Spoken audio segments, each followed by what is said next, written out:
San Diego, let's get to it. No fluff, no filters, just San Diego sports the way it's supposed to be. When one asset of your game is not performing at a high level, you need the other portions of your game to step up and overcome those things. The takes hit different here. You know, everybody's all worried about the Padres not hitting home runs. The Padres don't need to hit home runs to win games. The home runs are going to come. It's finding different ways to win. This is the Braden Surprenant Show. What's up, San Diego, and happy Monday to everybody out there in America's finest city. He's Frank Marchese. I'm Braden Surprenant. This is the Braden Surprenant Show, live and local each every day from 10 to 2 on San Diego's #1 sports station, 97.3 The Fan. Good to be talking with all of you guys again after what was a weekend of doing some pre-games and post-games, if you will. I felt like this feels like a Wednesday for me, to be honest with you. And with us having Wednesday off, it definitely feels more like a like a Wednesday or a Thursday, if you will. So we're going to say a lot of the things that I talked about over the weekend that if you missed it, you get to tune in today and hear a lot about the San Diego Padres and the fact that they took 2 out of 3 from the Baltimore Orioles, which is great. That's the great news. I got a question. Yes. It's been established. Correct. That you don't watch the games. That's right. Neither of us watch the games. So how did you do the post-game show if you don't watch the games? Very carefully. Okay. Very carefully.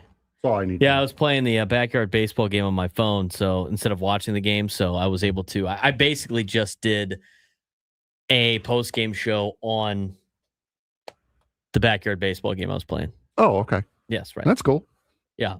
Anyway, you may proceed. Trying to watch on Channel 4. I don't know. It doesn't work. Let's talk about how the Padres did over the weekend. Friday night's performance obviously was not great, and a lot of it had to do with Griffin Canning. Griffin Canning was not good on Friday against the Orioles. And when you look at, I continue to do this just for reference on Baseball Reference, but at the beginning of the season, Frank, we talked about what the rotation would look like and what you need out of certain pitchers to count as your number 1, your number 2, your number 3 in the rotation. And we talked about it from a perspective of Walker Buehler or Armand Marquez were battling to be your number 5, right? That was kind of our storyline going into the season. And it was, okay, we got Nick Pivetta, and we have Michael King and Randy Vasquez, and with Joe Musgrove missing some time, Walker Buehler and Armand Marquez, they were battling for the 5th spot, but now you kind of go 4-5. You're going to get Matt Waldron back. You're going to get Griffin Canning back. And at that point in time, they had already signed Lucas Giolito. You're going to get him back. And so you're looking at the rotation. You're like, okay, Michael King will be the 1 and Randy could be the 2. And, maybe Griffin Canning or Lucas Giolito will be a 3 or a 4. And then Walker Buehler could be the 5. I go back to Baseball Reference and, if you just look at the qualifying pitchers and how they list them as starters, you can really much start to see what your number 1 is, who your number 2 is, your 3, your 4, and your 5. And again, this is why, and the rotation's been a little bit shaky as of late, but aside from Griffin Canning, they are really kind of holding their own for the most part. I mean, it wasn't great seeing Lucas Giolito last time out, but Lucas Giolito's 2-1 with a 4.35 ERA. That's kind of like a number 4 pitcher. You look at Walker Buehler. I mean, the way Walker Buehler has been pitching like a number 3 starter. I know it's like concerning for a lot of people that he would be a number 3 starter at this point in his career and everything like that. But at the same time, I mean, he's putting up numbers like a number 3 starter. Look, you could talk about Randy Vasquez all you want. His last couple of outings have not been very good. I thought he grinded over the weekend. He's still relatively putting up numbers like a number 2 starter. Look, this team right now has a solid top of the rotation. Not amazing, but good enough to get the job done as they piece it together. I will say this, though, Frank. Michael King has ace-like stuff, but his numbers right now are not ace-like. They're like a number 1 for teams that don't have an ace. Michael King hasn't pitched to that level yet. He has shown signs, but he just can't. It seems like it just unravels at the very end for him. But I look at him and look at this rotation. The record for Michael King's not great. He's got 3.46 ERA. It's doable, but you need his ERA to go down a little bit if he's going to be your number one. Randy Vasquez, I think, has been solid as a 2. It would be more ideal if he becomes your 3. Walker Buehler, I think, has been a solid 3. Again, it'd be better if he was your number 4. And you go down the list. I mean, it shows that, honestly, like one starting pitcher in a trade, assuming you don't get Joe Musgrove or Nick Pivetta back, it's a decent rotation. It's not a lot to write home about. I don't know if there's other options out there besides one starter that's going to change what this team does. But I will say, throw the names out of it. You're getting a lot of the production outside of Griffin Canning that you would normally see out of a 2 through 5 in this rotation. Yeah, Canning, I think, has been one of the bigger disappointments. We really built him up as one of those guys who, because he said it, as one of those guys who comes up and plays to the moment. He just has not done that this year at all. And again, he's not coming off an arm injury. He's coming off an Achilles injury. So it's not like, he's trying to figure his mechanics back out, trying to get his arm built back up after having a surgery or a major injury. He just flat out has not performed all that well. And Friday night, I think, was very much one of those days where you just go, maybe Griffin Canning's not going to, he might have jumped in front of the line as far as guys who might be DFA'd or whatever, as these starting pitchers who are hurt start to come back. I look at this with Griffin Canning. I mean, people are like, people are throwing out like time to DFA Griffin Canning. And usually I'd be like, it's kind of nonsense. I was sitting there going like, well, if he continues to go like the way he's going right now, his numbers are his days on this team are going to be very short-lived if he continues to put up the numbers he's putting up, and it's not getting better. I mean, outside of the start he had against Philly here at Petco Park was so encouraging. It was so encouraging because he gave up 2 bad pitches, and he almost, if he doesn't give up the home run to Kyle Schwarber in the first inning against Philadelphia, he had a no-hitter going for the majority of that game. I mean, he kept the Phillies just like at bay the entire contest, kind of ran out of gas a little bit near the end. But I tell you what, I look at Griffin Canning and he's not getting any better. It's starting to get worse for him. And I thought you saw that on Friday night. And in the exact opposite, you look at Walker Buehler. Walker Buehler's been great. I mean, he's been competitive. He's been fiery. I mean, probably shouldn't have been like, I don't know what happened yesterday with him and Tavares. I mean, was he, I'm not in the lip reading business, but it looked like Walker Buehler was like commenting on that 3-0 pitch not being Leody Tavares's pitch, if you will. That's not your pitch. I don't know why he got so upset about that. I mean, the umpire had to talk him off the ledge. I mean, Gavin Sheets like knocked in between, but I just think it showed the competitiveness of a guy like Walker Buehler. And here's the thing. In his last 3 starts, Walker Buehler's got a 1.72 ERA in his last 3 starts. Now, he hasn't gotten that deep into games, but honestly, he gets any type of run support in a couple of these games, they probably let him go out there a little bit longer. He's getting better as the season goes on, which I think, one, is a little surprising, not totally surprising, but based on the way his career was going post Los Angeles, nobody thought he was going to be able to make it through this year. Mm-hmm. I mean, I picked him to make it out of the group. I said, I think he's going to be on the team the entire season, but he's been even better than I thought he was going to be. And look, he's not the same dominant fastball pitcher, but he's finding ways to get guys out. And you know what? Getting this kind of Walker Buehler is great. This is a big pickup for the Padres. And this is why you sign all of these different starters. Look, I know a lot of pessimistic fans are gonna be like, "See, look at all these starters that didn't work out. Look at this pickup by the Padres. Look how bad this pickup is." Sometimes you have to sign in volume to just get the one guy that you need, and right now it's Walker Buehler. Yeah, and you could really tell that Buehler's starting to settle into this role and this new identity of pitcher that he has had to become, because he's not that blow by you pitcher anymore. He's got to think. He's got to be more cerebral about it, and he's only getting better. He's still struggling to get to and through the sixth inning, but I mean, with what he has done so far, you absolutely take it. Yesterday, 5 innings, 6 hits, 1 run, 5 strikeouts, no walks on 86 pitches. That's solid. That's a solid major league starter on any team. The last 3 starts for Walker Buehler, I mentioned a 1.72 ERA. His last 7 starts, he's gone 37 innings, and he has a 2.92 ERA. I mean, the guy is pitching like a number, he's really right now in his last 7 games is pitching like a number 2 starter. His overall numbers look like an okay number 3 starter in the rotation. I mean, the more he pitches like this, the better the Padres are going to be, which helps the solidify the rotation a little bit more. I thought Randy Vasquez grinded. I mean, I was seeing just the negativity on Twitter is just ridiculous. There's certain accounts that just have to bitch about something. And Randy Vasquez gave up the 2 runs early in the first inning on Saturday, right? And then I saw that tweet. After the Padres put up 4 runs, and it was like, this guy can't get anybody out. This guy's terrible. This guy's never been good. It's like, okay, man, stop emotionally watching baseball games, dude. It's just exhausting. But it was like those comments. And then you know what he did? He grinded out 6 innings for the boys on Saturday.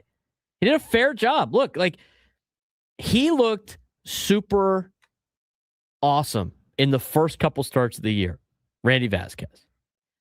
And he's gone through a little bit of a rough patch as of late. But, like, all these guys are going to go through a rough patch eventually. And so I like the way that Randy Vasquez was able to respond after giving up the 2 runs early in the contest. And, he put out a gritty performance that put you in a position to win on Saturday. And you know what the Padres did? They won. They won the second 2 out of the 3-game series after losing the first game. Again, I'm going to talk about Griffin Canning in just a little bit. I mean, obviously, Randy Vasquez's last 5 starts have not been great. He's got a 5.63 ERA. He's going to go through a little bit of that. I mean, he gave up 3 earned runs to the Dodgers. The Phillies got him for 4 earned runs. Philly got him again for 2 earned runs. The Mets got him for 4 earned runs on 8 hits. And then again, a gritty performance, 5 innings, 2 earned runs, 6 hits, gave up the 1 home run, had 2 walks. Not that bad. Honestly, not that bad against Baltimore. Now, you expect him to be near the top of your rotation, so he needs to be a little bit better. But, I mean, he went through a little bit of a tough patch. We'll see if he can bounce out of it, because his beginning part of the season was great. But, for him, it's just, walks end up hurting Randy Vasquez. And then you get to Griffin Canning. And we talked about it already a little bit, but like Griffin Canning really had, I mean, there's not a lot to be positive about when it comes to Griffin Canning on this team for what we saw over the weekend. I mean, he has a negative 0.7 WAR. He's 0-5. He has a 7.17 ERA in 8 starts now, and it's not getting better. It's absolutely not getting better. And he has had some bright spots, which is frustrating, but unfortunately, we've seen more starts out of Griffin Canning that look like his awful start in Milwaukee than we have seen him against the New York Mets or the Philadelphia Phillies, where he actually looked pretty decent in some of those. Yeah, he's had moments, but he has those big blow-ups as well. It has not been any sort of full-length quality. 5 walks on Friday night. That is going to kill you every single time through 93 pitches too. So he was laboring through those innings, giving up 6 runs and 5 walks. Yeah, that's not going to keep you in a rotation. No, it's not. And the 5 walks is the season high this year for Griffin Canning. 7 earned runs on Friday. I mean, he has had 3 starts this season out of his 8 where he's given up 6 runs or more. that is honestly not what I was expecting with Griffin Canning. And look, I think a lot of people, if you view the Griffin Canning signing as the savior of the rotation, it was never going to be that. Like, that's not what my expectations were. My expectations were you were going to get something between what he did a little bit last year with the Mets and most of what you got with him at the Angels. And like, hopefully he's a decent number 4 starter. I mean, he's not even a number 5 starter anywhere right now in baseball with the numbers he's putting up. And and you know what? The thing is, it's like, and people are starting to throw it out there with JP Sears and some of the guys from AAA. It's like, you got to start is this better than what you would get out of a guy like JP Sears? I think that's a question. But at this point, I'm always in the position of, unless there is a absolute clear replacement for a player, that you got to let these guys work out of a lot of their problems. And right now, for as much as we give Ruben Nieva credit, which he deserves, right? If you think that Ruben Nieva is the pitching coach that he is, which we think he is, then you got to let him help Griffin Canning get out of this mess, because he has the talent in there, but they got to get way more to Griffin Canning if they want to be a team that's contending in the postseason. The clock is now ticking on him as well, because I think it was maybe a week and a half ago, that German Marquez went on a rehab assignment. So if I remember seeing that right, the clock is already ticking on these guys, because Marquez is going to have to come back. It's a major league decision. I don't see anyone else you can put on the 60-day IL. And then after that, it depends on when Matt Waldron comes back and when he starts his rehab assignment as to when that clock starts again. So it's going to be a question of whether or not you want to make that move. The Padres, right now, we have gone on a couple of weeks here, Frank, where the Padres are not afraid to now start parting ways with players. And honestly, at this point, I think they have given everybody on their team a fair shake on what they got. Yeah, it was almost 2 weeks ago. It was June 2nd that German Marquez started his rehab assignment with El Paso. So I think it's 30 days, 28 days? Yeah, it's pitchers. Like 20-something days for pitchers. So we're halfway through that already. So you got about 2 weeks left to prove your worth. Correct. And you got Marquez. You got Johnny Brito if you wanted to. We've heard all the reports. We have all of the I know, but what I'm saying is he's an option. He's an option, like, yes. We keep hearing all these great things about how Johnny Brito's in great shape and he looks really good, and we like the way that he's pitching. We got that from the El Paso manager, and he's only had him for a day. And he's had him a couple of times. He says, it's the best I've seen Johnny Brito pitch. It's the best he's looked. So you have him down there. You have German Marquez. I don't know what they're going to do with Matt Waldron after his injury. I don't necessarily think that Matt Waldron's going to be better than what Griffin Canning's giving you. It's relatively the same. But the reports from Pete Zamora last week was that German Marquez looked pretty solid, and he was a solid guy down there in AAA. So maybe that's the move too. So it's going to be interesting to see how this plays out in the rotation. We're going to talk more about the starting rotation. We'll keep recapping what happened over the weekend for the Padres. That was a huge series win for the Padres, and I'll explain that a little bit more when we come back. Just getting started on the Braden Surprenant Show, San Diego's number sports station 97 through the Fan.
10:24 on a Monday morning. Padres baseball earlier today. It's a 4:45 start today.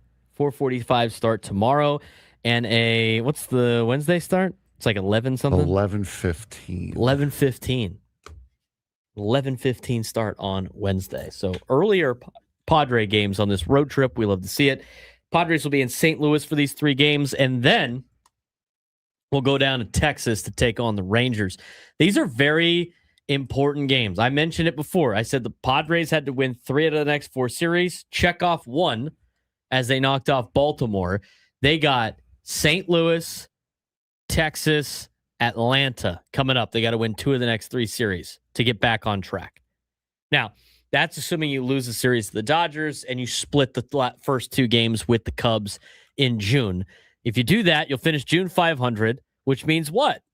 It means you will go into July with the exact same record you did last year at this time. And last year, the Padres won 90 games. So not to say that that always correlates, but this is the tough part of the schedule for the Padres in terms of like travel and where they're at compared to the second half of the season where the schedule opens up a little bit more. It was great to see the Padres take care of business this weekend and see the bats come alive. We hadn't talked too much about Saturday night's game, Frank, but the bats came out. 5 home runs for the Pods on Saturday night.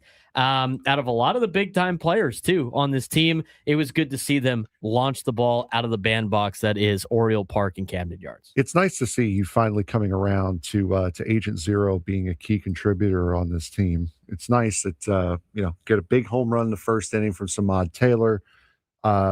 Very nice that you're finally giving him the credit that I'm finally giving. Are you kidding me? He's so rightly earned. We've talked about Samad Taylor at nauseam for the last 2 weeks that he's been up. Samad's been great. I mean, he started 7 straight games. He's 10 for 26 with 8 RBIs. He bunted for a hit yesterday, scored on Duran's double. Craig Stammen praised all the call-ups getting regular playing time and staying in a rhythm. And you know what? This is the energy you get when you bring up these guys. I mean, if you look at the players that the Padres currently have up, Samad Taylor, Jace Bowen, Will Wagner, you look at those 3 players in particular and show what they like and just see what they're doing and then think about the guys that are no longer part of this team. It doesn't take a rocket scientist to figure out why these guys are up right now and playing and why the other guys were either DFA'd or sent somewhere else. Oh, absolutely. And if you look over the weekend, 7 hits, 10 hits, 8 hits. That's a normal offense, folks.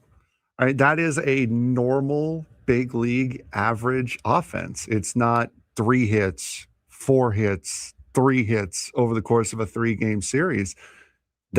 You're looking back to at least this weekend. You had a normal, average, everyday Major League offense this weekend, which is fantastic.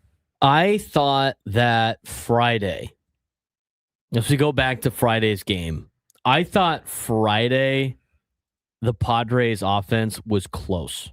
It just seemed close. I mean, they had 14 at-bats with runners in scoring position on Friday. 14. Mm-hmm. They went 4 for 14. Obviously not great. If you had just any type of better performance out of your starting pitcher, it's a little bit of a different game on Friday. But I thought on Friday they were right there ready to break through. And then sure enough, they did on Saturday with the 5 home runs.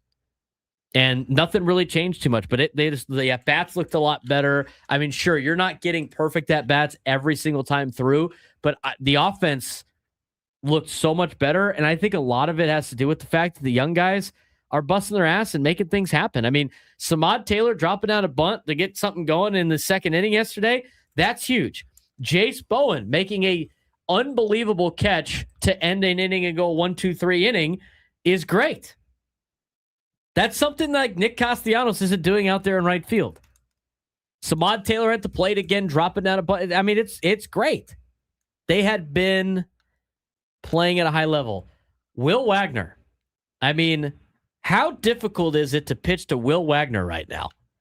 I mean, he's seeing 4.6 pitches a plate appearance. He doesn't chase outside the zone. He's working his walks. He's reaching base multiple times, and he did it again yesterday. He scored on the Duran home run, and he scored on the head first slide after some errors on what was an impressive slide that gave Fernando that sac fly to right field. I mean, he was able to avoid whatever. I mean, the tag at the plate. Will Wagner doing a job. Samad Taylor doing a job. I mean, Jace Bowen has not been that great in the box, but he's been pretty solid on defense. And this team is like starting to play a lot better than we've seen. And I think this is where they're going to start getting on a little bit of a roll because hitting is contagious. And right now, offense looked really good this weekend in a place where the offense should look good. And I'm going to round it up here. He's got a 1,200 OPS. 4 for 9 this season is Will Wagner. And for him, he's only 27.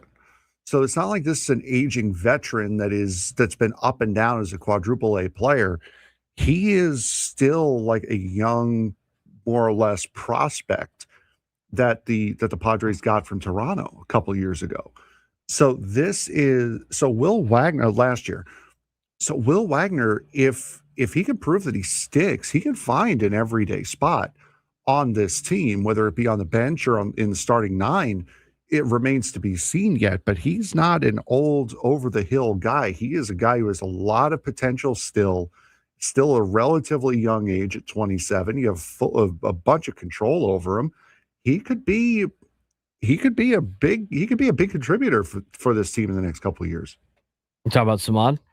No, Will Wagner. Oh, Wagner's been great. I just, and people are upset about the Wagner, which is funny. Like, people started getting upset about the Will Wagner trade early last week before they pulled up Will Wagner because Brendan Valenzuela has been tearing it up for the Blue Jays as a backup catcher. And the reason why he's playing is because, Alejandro Kirk is hurt and whatever. But so people were just like, oh, another bad trade. I mean, right now it's kind of working out for both. I mean, obviously Valenzuela's got like 7 home runs and the catching situation for the Padres hasn't been great, but I like Will Wagner's at-bats. I like his presence in the box. I like what he's been able to do. You mix that with, again, Samad Taylor. We talked about it with the manager of the Chihuahuas. And he said, this guy's been kicking my ass with Seattle for the last 2 years. As soon as he became available, I started making phone calls saying, we have to get this guy. Sure enough, the Padres were already on it. They already signed him before he could make those phone calls. But these young players are doing a really good job of creating a little bit of a spark, and the veteran guys are starting to pick up from that spark. Manny hit another home run. Manny hit pretty decent. Yesterday wasn't as good, but he's hitting a lot better. Fernando 2 for 4 again yesterday. Got the bunt signal, sac fly. I mean, he's been on a hot stretch, hitting 383 in his last 19 games. His WRC plus up to 101 now, which is a lot better than what it was before. Offensively, it's becoming a lot better for this team, which is good to see. Now, you have to continue it in St. Louis with the team that you're battling for a wild card spot for. You already messed up the entire series against Philadelphia. So when you look at the standings and you see Philadelphia in front of you, understand that whatever it is, add a half game onto it because you lose tiebreakers because you got swept by Philly. What you cannot afford to do is start having no tiebreakers against any other team in the National League that you're competing with. And right now, who's above Philly in the standings? St. Louis. And I still think St. Louis is going to come back down to earth. They're 7 games above 500. They got a good, solid team. It's very young. But I will say this, for the St. Louis Cardinals, if you're going to be in the hunt right now, you got to be able to have a winning record against the Cardinals. And you know who else got to have a winning record against that you didn't so far? Washington, because they're a game behind you right now. Chicago, who's a game behind you right now. Arizona, who's a game and a half behind you right now. They have to be able to start racking up wins against National League competitors. And one of them is St. Louis, and they have to take 2 out of 3 to win the season series. And this is a very important series today. And I believe the Padres haven't played Miami yet this year, have they? Not that I can remember. No, they have not. And Miami's on a heater right now. They're 10 and they still think they're going to trade They're Sandy. 10-2 this month. They've just gotten back to 500. They're 36-36. They're starting to look like the dangerous team that we had anticipated the Marlins being at the beginning of this season. They've turned it around. The second June ticked over, they have become a completely different team. Yeah, Miami's right there. I'm curious to see what they do at the deadline. They still want to kind of trade Sandy Alcantara. If they do, I mean, then they're going to be in a world of hurt. The Pirates are just kind of puttering around. Arizona kind of puttering around, but they're all around 500. They're within striking distance. So this is a very big series for the Padres against the Redbirds. When we come back, get your phone calls. Ron, Kevin will get to you. Just getting started on the Braden Surprenant Show, San Diego Sports Station 97 through the Fan.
Braden Surprenant show on a Monday, talking Padres baseball. They took 2 out of 3 for the Baltimore Orioles over the weekend, which is great. That's their second consecutive series win, Frank, for the first time since mid-April. Ow. Yeah, it was the first time that they had won 2 games in a row since like the beginning of May. I mean, for all of the way this team was playing in April, when you go back and you see like stats like that, Frank, you immediately go, man, how bad has it gotten with this team? And it has gotten bad, but the last 6 games, they've started to turn around. They're playing a lot better baseball. The offensive approach is a lot better. Their at-bats have been better. Individually, a lot of those players are being a lot better. And the pitching is getting a little bit better too, with the exception of Griffin Canning, who had a rough outing on Friday. And we're going to talk about Griffin Canning a little bit more detail in the 11 o'clock hour. But big series win over the weekend against Baltimore. I know Baltimore's been struggling, but you have to be able to take down teams that are struggling, like Cincinnati, like Baltimore. They failed to do it against the New York Mets the series prior, but they can get back on track. They have to win a series against St. Louis. This is a huge series for the Padres. They have to take 2 out of 3 against the Cardinals because they need to win the season series against the Cardinals. Yeah, and from what I've seen, you've only got one announced starting pitcher for the Padres side. So today is supposed to be good old TBD returning to the mound for the Padres against Dustin May. Tomorrow, Michael King versus Andre Palante, and then TBD back again, throwing more pitches against Kyle Leahy. That's at least from what is on MLB.com. And the Cardinals are on a good streak. They may have lost yesterday, but right now they've won 7 of their last 10, sitting 7 games above 500. So this is not going to be a walkover series by any stretch of the imagination. And even though Texas, looking ahead towards the weekend, even though Texas is a game under 500, they theoretically sit tied for that final wild card spot with the Los Clemente A's, who played on a launch site over the course of the last Vegas week. I mean, you knew that was going to happen. It's a PCL ball. It's just why you can't take a lot of the PCL stats too seriously. You got ballparks like Vegas. I got a launching pad. Now it's not going to be. It's not going to be like that when they build their new stadium and it's indoors. They have humidifier, all that stuff. But they plan on playing 6 games there next year until that stadium is built. And the reason why they can only play 6, they'd play a lot more. The reason why they can only play 6, it's part of the deal with Sacramento that they're going to play 75 games in Sacramento at the Giants minor league ballpark. Yeah, so here it is. This is from Just Baseball. 6 games, 147 hits, 102 runs, 35 home runs, 7 of which went over 450. That's just in 6 games at Vegas Ballpark. I was watching one of them this week when they were playing Milwaukee. They were up like 10-5. Milwaukee came all the way back and then beat them in extra innings. I mean, it was like the home run derby. It was like the Mexico City games that they played in a couple of years, not the most recent one, but the ones for a couple of years ago that the Padres and the Diamondbacks played in, or Padres and Giants played in, or whatever it was. Unbelievable. Yeah, it's just insane this week. It's a minor league ballpark. I mean, it's not with the major league ballpark. It's going to change a little bit. They left the comforts of their minor league ballpark to play in another. In a hotter version of their minor league ballpark. 17 runs per game on average. The league average is 8.95 runs per game. They're playing there next year for 6 games. Over. That's all I got to say. Just remember the over. 833-288-0973. 833-288-0973. World Cup update. They're in the 84th minute, Frank. And it's Spain and Cape Verde. Yeah. I always want to call it Campo Verde because my roommate in college went to Campo Verde High School in Arizona, and I confuse myself all the time. But Spain and Cape Verde. Don't we have a San Diego FC kit on Cape Verde? Isn't that? I believe that was. Isn't that the backup goal cap? Isn't it CJ Dos Santos? Isn't it Dos Santos? I believe. Isn't he playing for Cape Verde? Let me make sure. Let me double check here. I think he is. I believe he was the backup keeper. I would leave him as the backup keeper. With how their starting keeper is amazing. With how this keeper's performed in the face of Spain today, scoreless in the 85th minute. I mean, they are taking Park the Bus to a whole different level, Frank. Well, I mean, that's kind of what you have to do at this point. I mean, you're just trying to play for just to not give up 3 points. Yeah, I mean, exactly. For Spanish fans, look a little scared. Yeah, they're a little stressed. I would as well. Yeah, CJ Dos Santos is on the roster. But yeah, this will be this is a win for Cape Verde if they do end up drawing this game. Not just in the fact that you don't lose to Spain, to have a 0 goal differential when the goal differential tiebreaker is going to mean absolutely everything. That is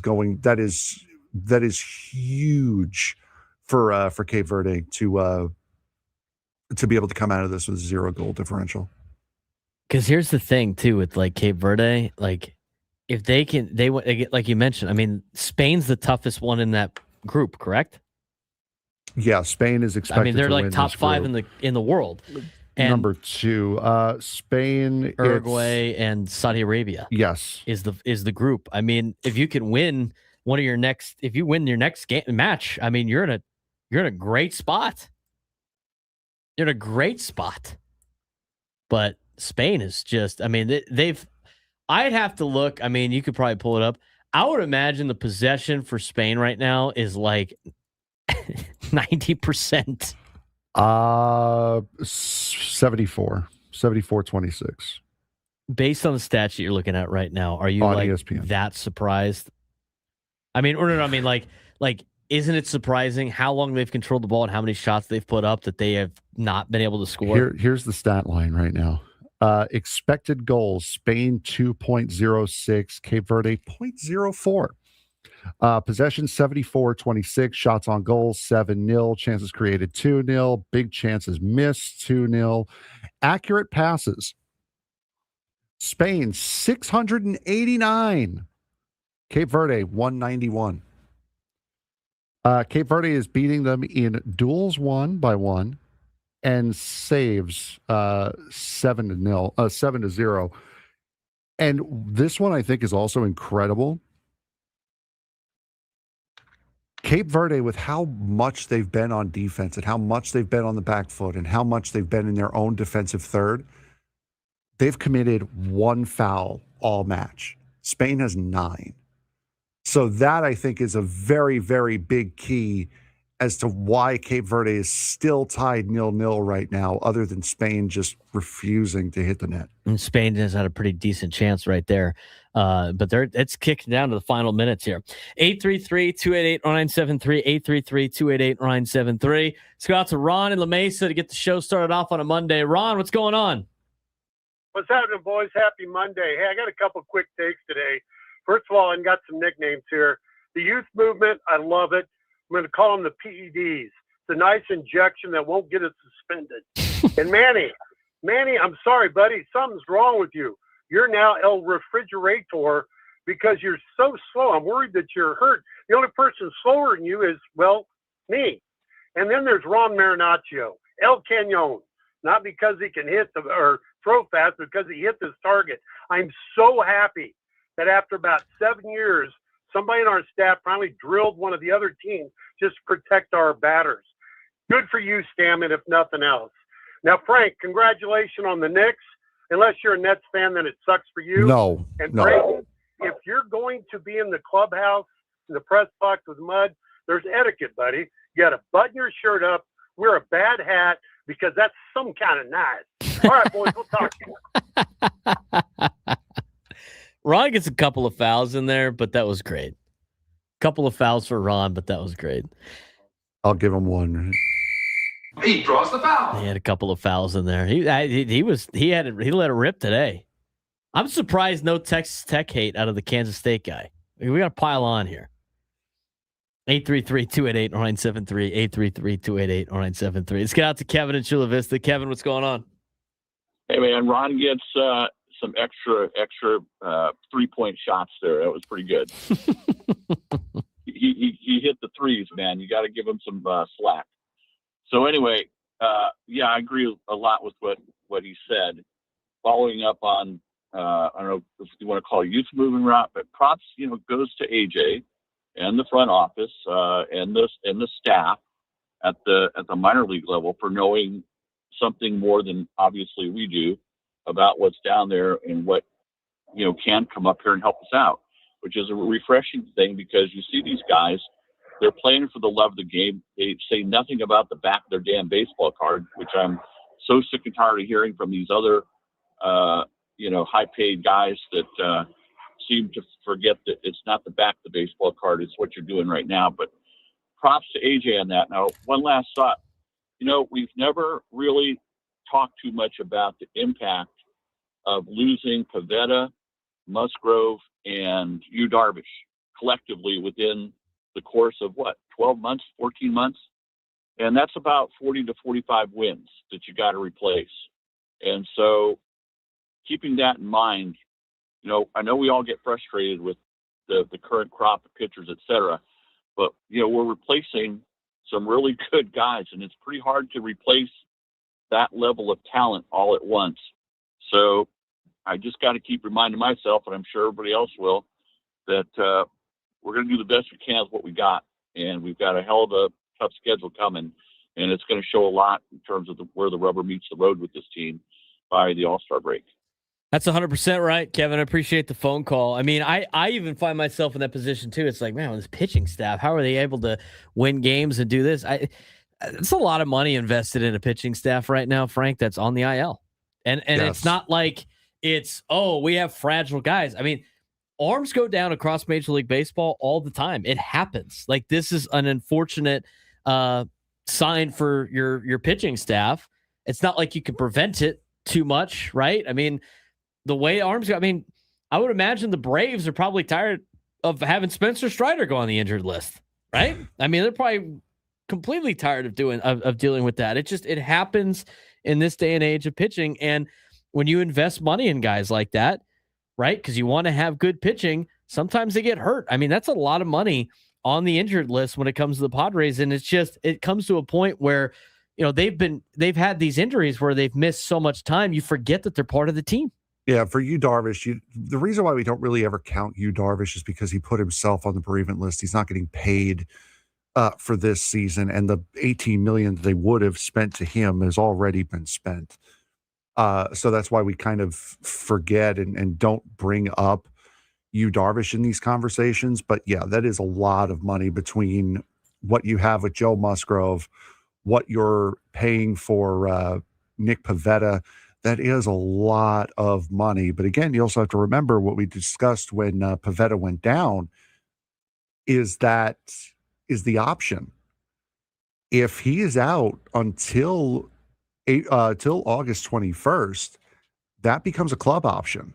Correct. If they for would Nick like Pivetta. To. So there's I don't want to say it. I don't want to say it this Just way don't because it say sounds like just no. We all know what you're getting to. But here's the thing, though. It's like if he has an injury that's that bad, right? Like maybe they don't take the club option. Yeah, exactly. I mean, it works out. The Padres are protected. It's either he's good enough where he might be able to come back, and then you would have him very cheap next year, or he's not. It's worse than what it was, and then you don't have to pay him. He doesn't opt into the contract, then have to pay him to just be, rehabbing. And they're getting a lot of the money back on insurance as well. So. Correct.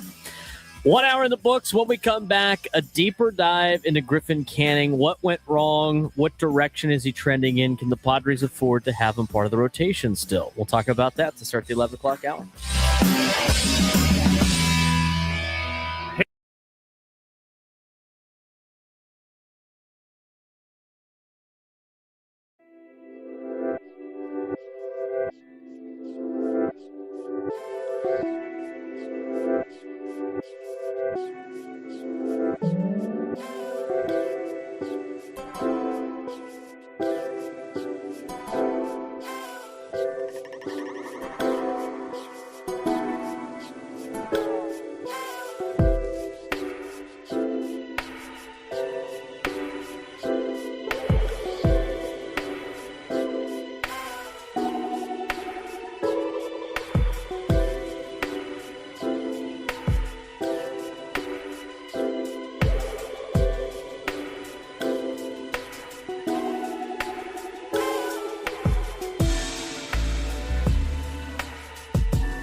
11 o'clock on a Monday.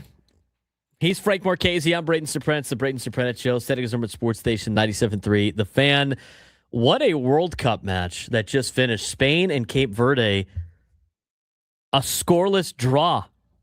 Cape Verde just parked the bus and sat back the entire time.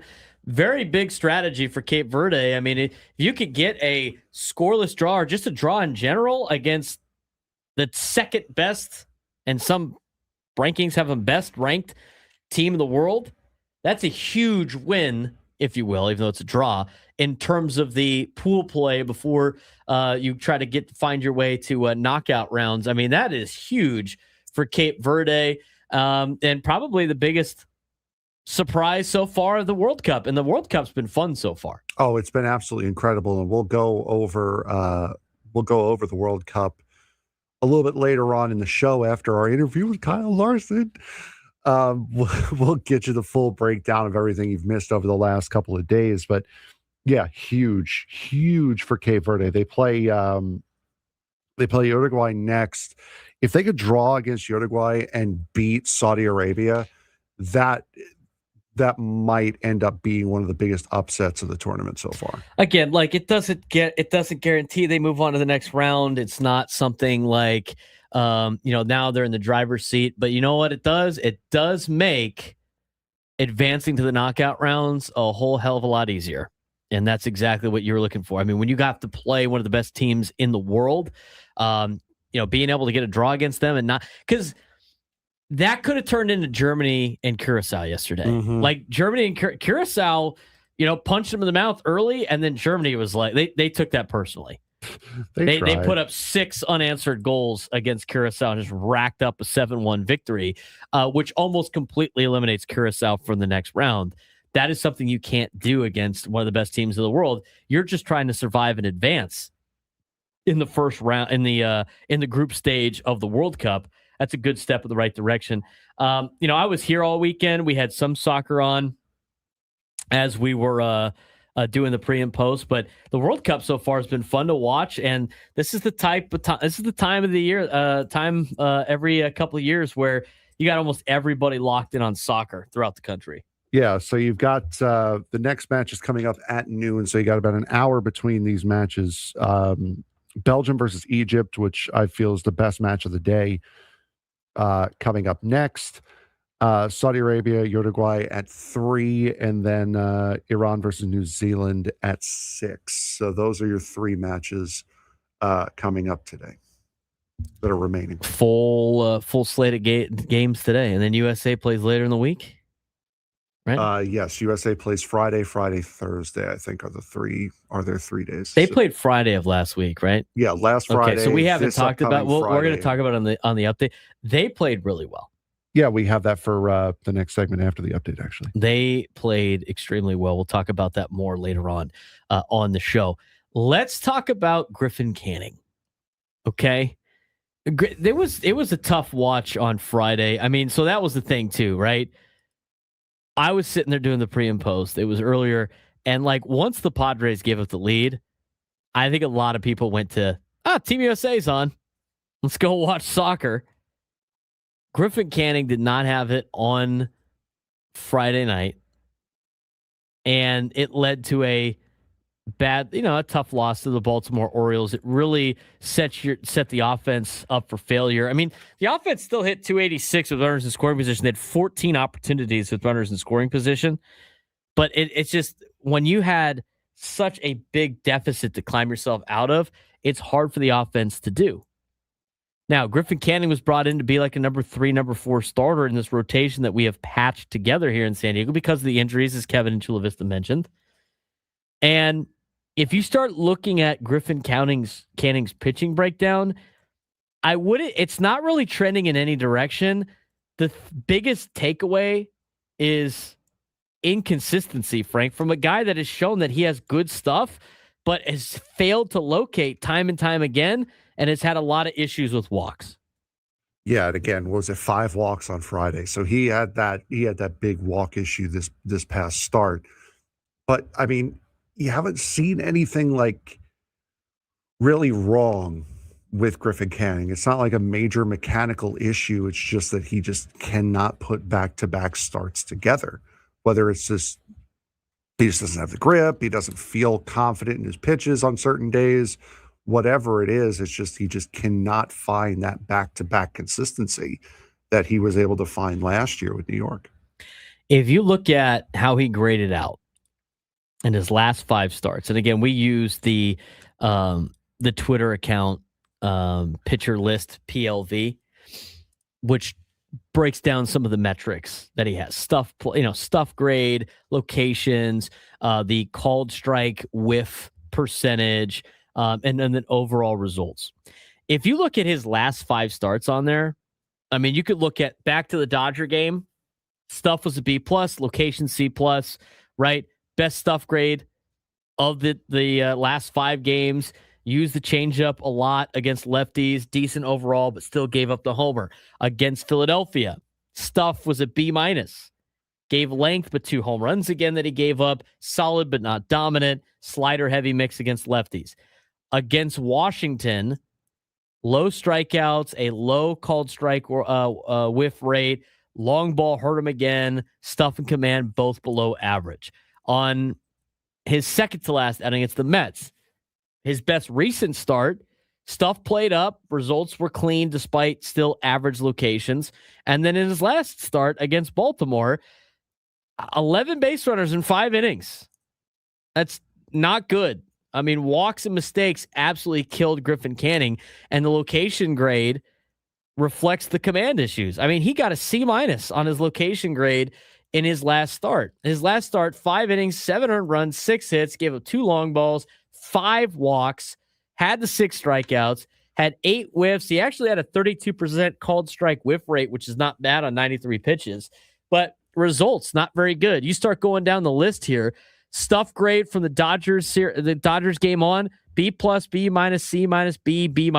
Not bad. I mean, it's fluctuating around the B- B range. His 4-seamer's looking pretty good. His secondary pitches have shown flashes of whiff ability. That's kind of big league average to slightly above stuff. Not plus, but very usable. And so you see that stuff out of Griffin Canning and go like, he should be doing a lot better than a 7 ERA in 8 games. Then you get to the locations and command. It's consistently the weak link. I mean, this is a guy that's been incredibly inconsistent in terms of results, but the thing that has been consistent, his lack of being able to command his pitches. It's constantly a C- to a C+, but mostly a C-. And this shows up in walks, like the 5 walks he had against Baltimore. It shows up in the pitches getting barreled, multiple 2 homer games for Griffin Canning when he pitches. The movement profiles look fine on paper, but he's not consistently putting the ball where he wants. That leads to catastrophic failure for Griffin Canning, and why you've seen his ERA sky rise or raise high, and why you see Griffin Canning show signs of looking really good, even spectacular, and then just go, man, the guy's got a 7+ ERA right now. So a lot of it, Frank, is the lack of command, and I don't necessarily know if that's something fixable for him. It seems like it would be, but you look at his stuff and the called strike whiff rate, he's looking at some good stuff on paper, but he's got to be able to execute. No, he definitely does. And that's what he has not yet found since coming back from this Achilles injury, was that ability to be consistent and do what he did multiple starts in a row. So for Canning, he's just got to figure out a way to work on it in the best way that he possibly can in order to show why the Padres signed him, even though he was injured. So let's look at some other numbers. I mean, I mentioned the called strike whiff rate was pretty good. I mean, it was 29% against the Dodgers, then 22, then 17, and then it jumped to 28. And he actually had one of the highest ones this season at 32%, which is trending better in his last couple of starts, but it didn't save the Baltimore start because of the free passes and the home runs. I mean, that's the frustrating thing watching Griffin Canning pitch, Frank, is it's just a little thing here and there that ends up killing him. and killing the Padres when he starts games. And the results show that. A very volatile results. He had one really good start on June 6th, and he had a couple of okay but home run prone starts, and then two really rough starts. I mean, homers in 4 of his last 5 starts, not a ton of strikeouts. Pitch mix shifts game to game. Heavy slider, changeup against lefty in spots, varying four seam and sinker usage. I mean, you look at a lot of these things that we have talked about, it's kind of like what Matt Waldron was giving you, is it not? Yeah, Matt Waldron was giving up home runs in almost every single one of his starts, and he failed to locate pitches. And the only difference was Waldron's stuff isn't as good as Griffin Canning's stuff, which makes it even worse. But, you know, is he getting better? Or is he getting worse right now? I don't know if he's getting better or worse. He's just kind of staying stagnant, and that's been his big issue. He's had good starts that have been mired by home runs, and when the Padre offense isn't helping you out in any way, shape, or form, it magnifies it, makes everything look worse. So he's really just kind of staying stagnant right now. That's really what he's doing. I don't think he's not getting better. But as much as it might look on paper or like look to your eye that he's getting worse, it's inconsistent at best. I mean, it's not clearly trending in either direction. He had a promising outing in the beginning part of June where he had the stuff and the results looked a lot better. But the very next start was a command disaster. Locations of command have been the same story across all 5 of the starts that we broke down, around a C-. And the stuff there is in flashes. I mean, B and B+ grades, which is great, but he's not stringing it together or throwing enough strikes consistently. The Achilles recovery is likely still a factor, maybe in command and feel, but right now it looks more like a rehabbing veteran trying to find it than like a guy turning the corner. And I think honestly at this point, because a lot of people emotionally over the weekend said we got to get rid of Griffin Canning, I think the Padres need to be able to keep him. I think they have to let him play out of this. I mean, he signed a 1-year, $2.5 million deal in February. It's not a lot.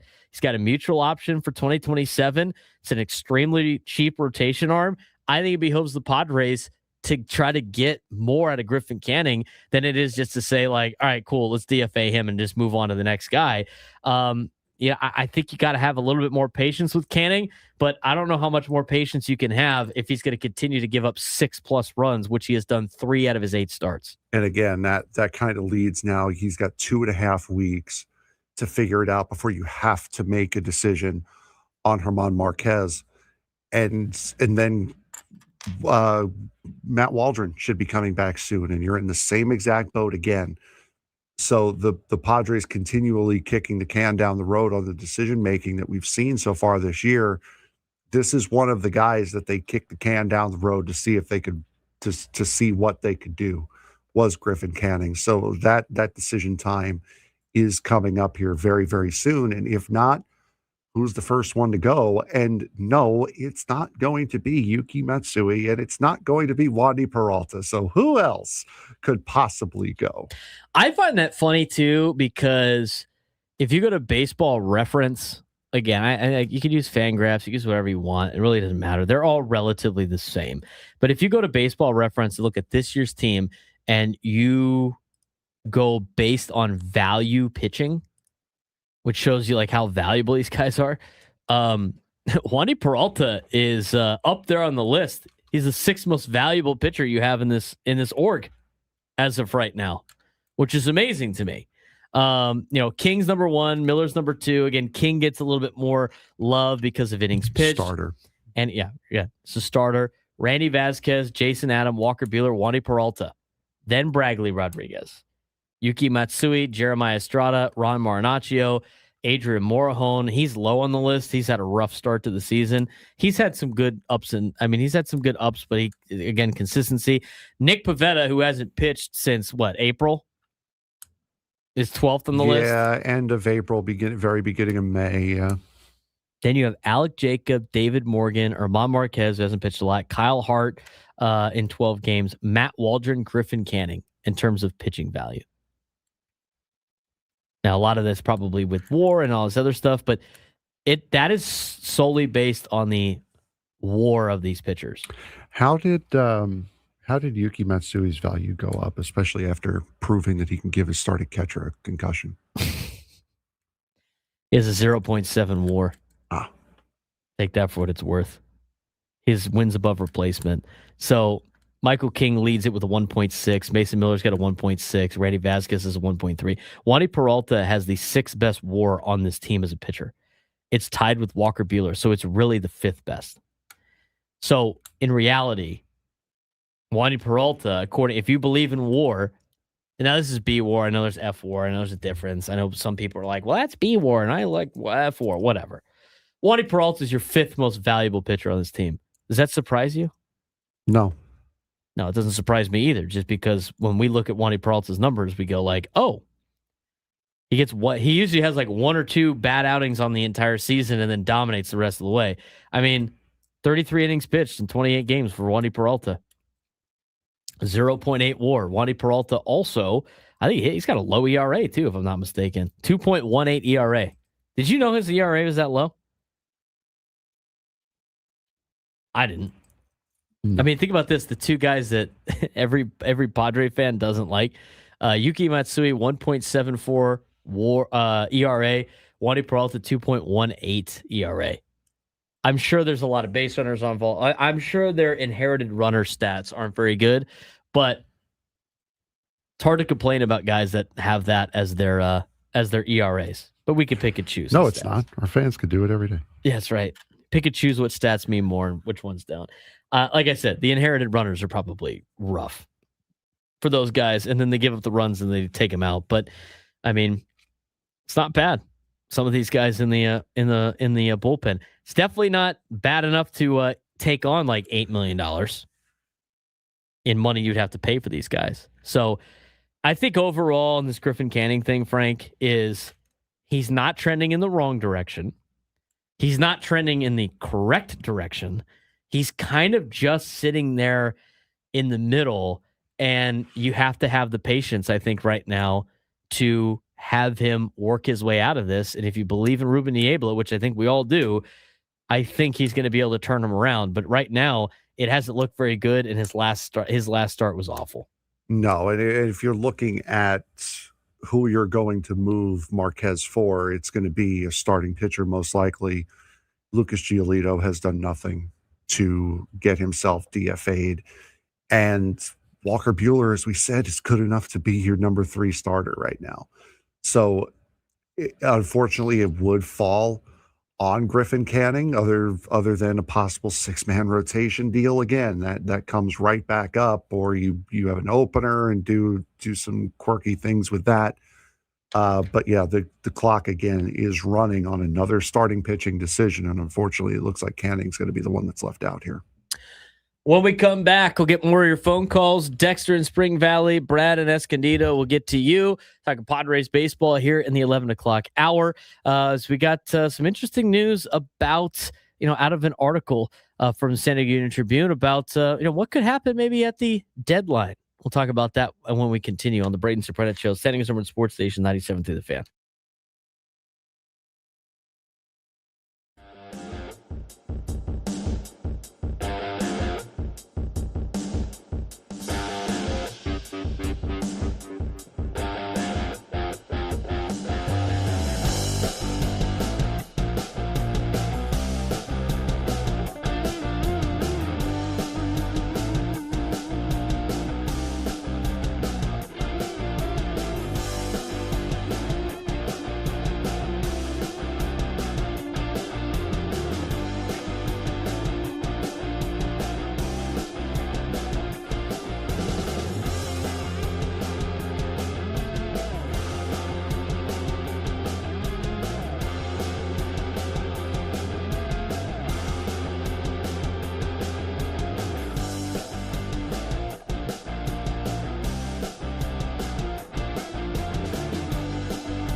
11:23. All of our guests join us on the SDCCU fan hotline. It's not Big Bang Banking. It's better. Coming up at noon, we are going to have reigning NASCAR champion Kyle Larson join us. It's going to be a fun time, I think, talking with Kyle Larson. He is a California kid out of Elk Grove, California. He was started off racing outlaw karts at just 7 years old, racing dirt track stuff.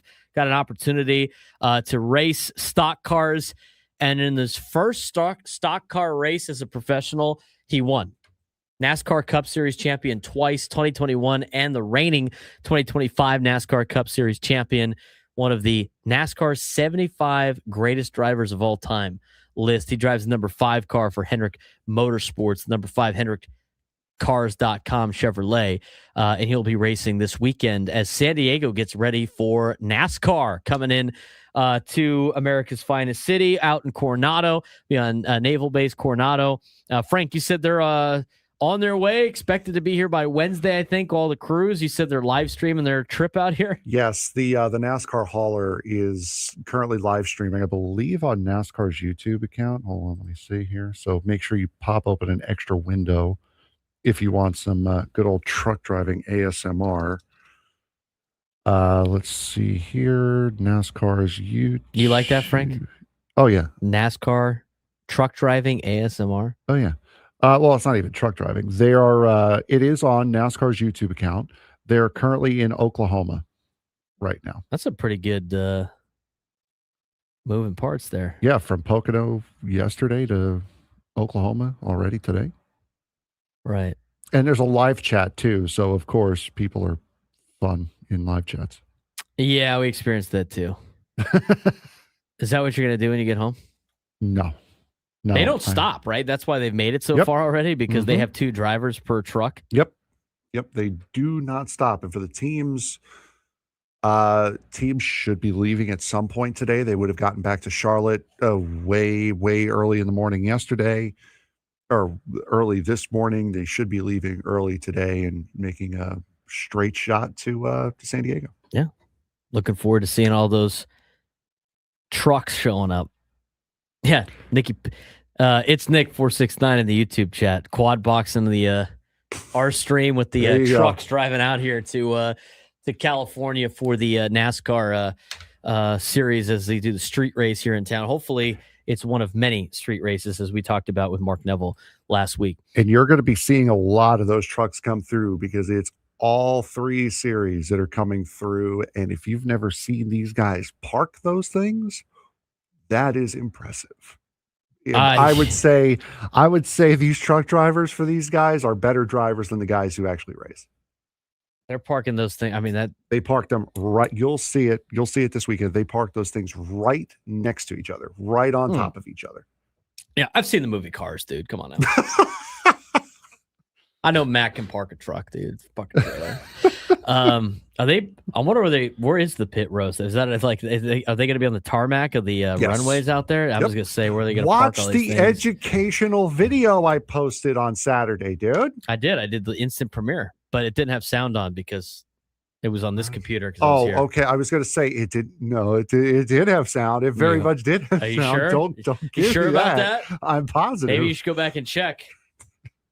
No, I'm not going to view. I'm not going to up the views for that. If you want to, we are going to up the views for this.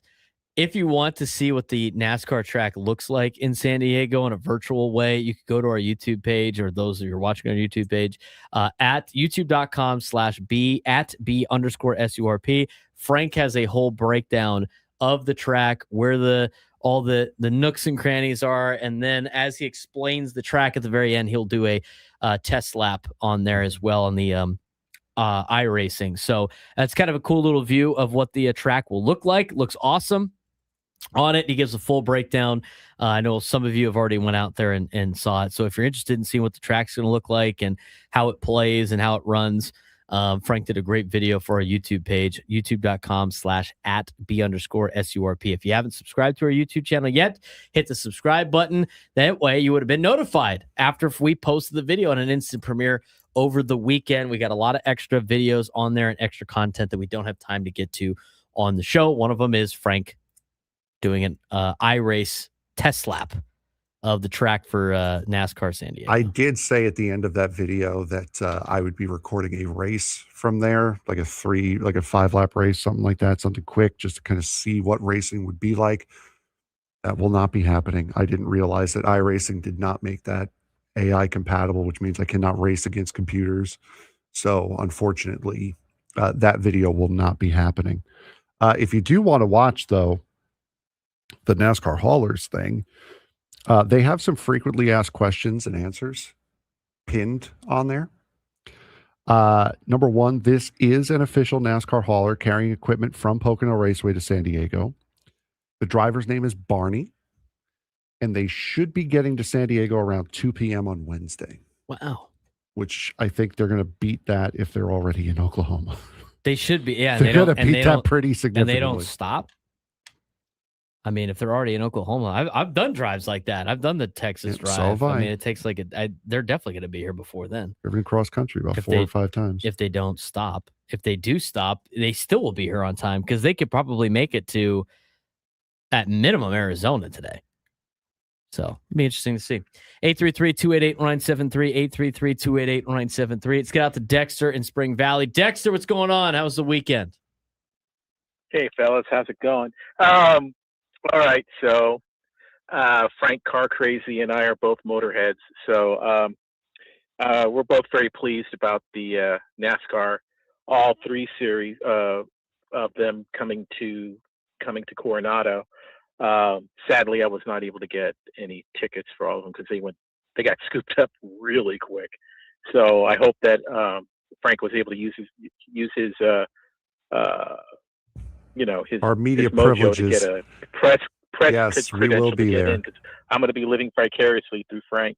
But since you guys are interviewing Young Money today, I would like, if you could, I wish I could ask him this question, but unfortunately, I'm not you guys. And if you could ask him this question, NASCAR right now is so diverse. You have Bubba Wallace, right? Who's an African American driver. You have Daniel Suarez, who's a Latino driver from Mexico, and 2-time Young Money.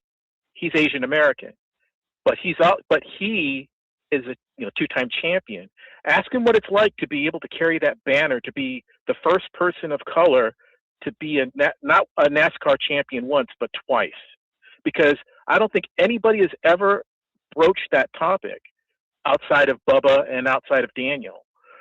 Because his name is Kyle Larson. His mom is Japanese American.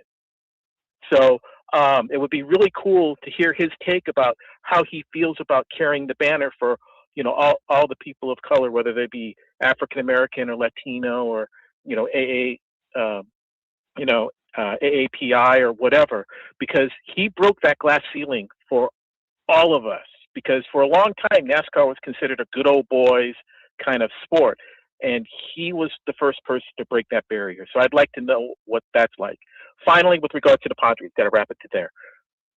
The fans are really upset about Griffin Canning. Draymond's back in the house, so they're talking about Canning when we're in the middle of a pitcher like drought. That's ridiculous. I think if anything, he should maybe be demoted to the bullpen for a little while and be a long arm, a long reliever maybe. But we shouldn't be Canning. I'm just saying. So there you go. I'll take the foul off the air. Thanks, fellas, and go Padres. Go Padres. Dexter will take the foul off the air. If we could work it in, that'd be good. NBA season's over, Draymond. Come on, Draymond. Come on. Canning. Just come on. 833-288-0973, 833-288-0973. Let's get out to Brad and Escondido. Brad, you're on the Braden Surprenant Show. What's going on? Boys, how you doing, man? In the middle of getting my oil changed.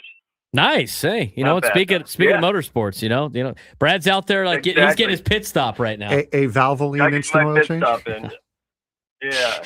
I tell you, watching the Padres is like watching a Formula One car that's broken, lobbing around the track, waiting to get back into the pit. It's really hard to watch, man. But keep the faith with the boys. And what's going on with Cronenworth, man? Where do they bury him?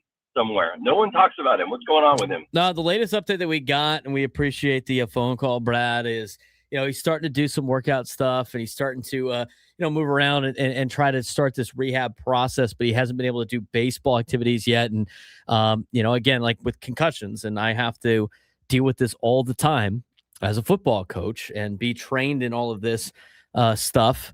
Is you got to get the heart rate up and see if you get a headache. That's basically where you're at. And every single time that you get your heart, and you have to do some extensive training and extensive work. And if your heart rate goes up and you get a headache, you got to start over again. And then you got to go through the whole process again. So it is a long process.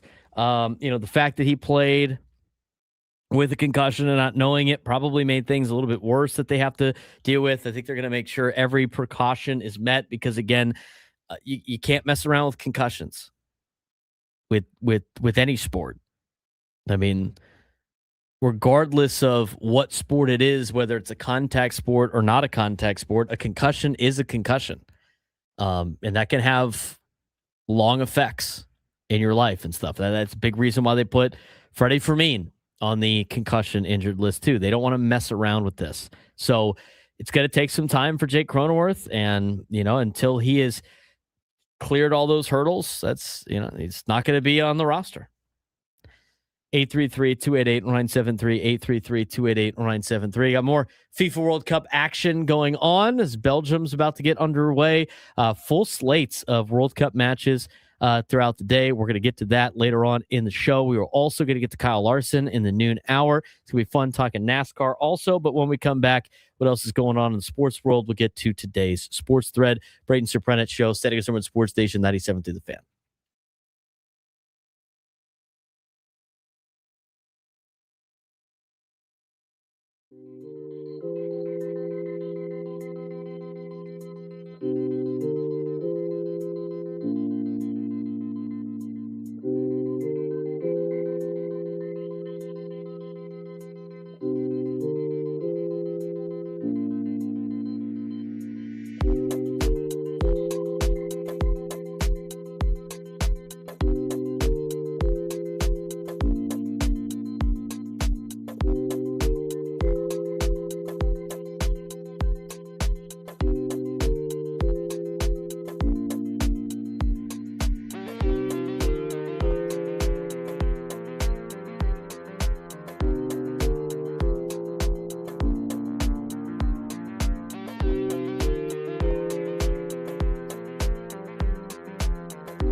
All of our guests join us on the SDCCU fan hotline. It's not Big Bank Banking, it's better. When we come back, Kyle Larson will join us on the airwaves.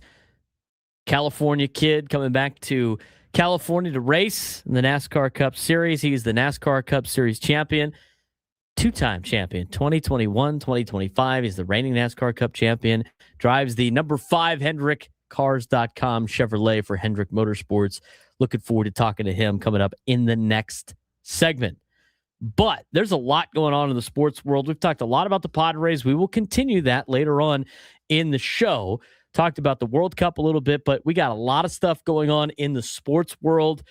We got to get to today's sports thread.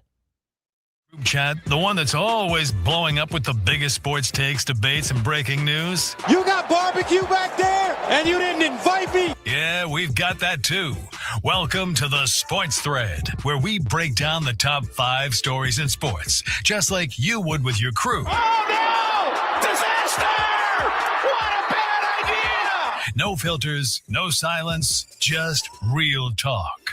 All right, Frank, what we got going on today? We got a decent amount for a World Cup weekend, and we don't have anything World Cup in here, so that makes it even better. Number 1. Tristan Smith won a temporary injunction against the NCAA, go figure, clearing the way for the Clemson receiver to play this season after the organization denied his request for a 5th year of eligibility.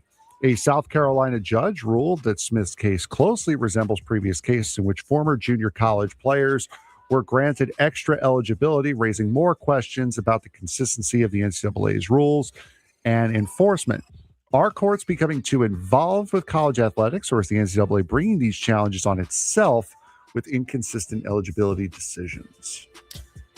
Well, we have now learned that all you have to do to become eligible in college athletics is just find some judge and try to sue the NCAA, and then instead of just getting to the case just to guarantee that you're eligible to play, just file for an injunction and put it at the end of the season. I mean, what are we doing? There needs to be legislation in college athletics. This is getting out of hand. It's ridiculous. It's like, why would anybody that gets ruled ineligible by the NCAA ever believe that that actually means they're ineligible? Why wouldn't you immediately just get your school to just sue the NCAA and then file for an injunction? I mean, it's the easiest turnaround here. And what's stopping them from getting other players that don't meet the criteria the NCAA has? Again, it's not like they can really enforce any of the rules because they don't have a collective bargaining agreement. And a lot of these rules are antitrust law violations because they were never supposed to be employees of the school. They were just supposed to be student athletes. But here we are. This is the can of worms that people opened. I tried to warn them.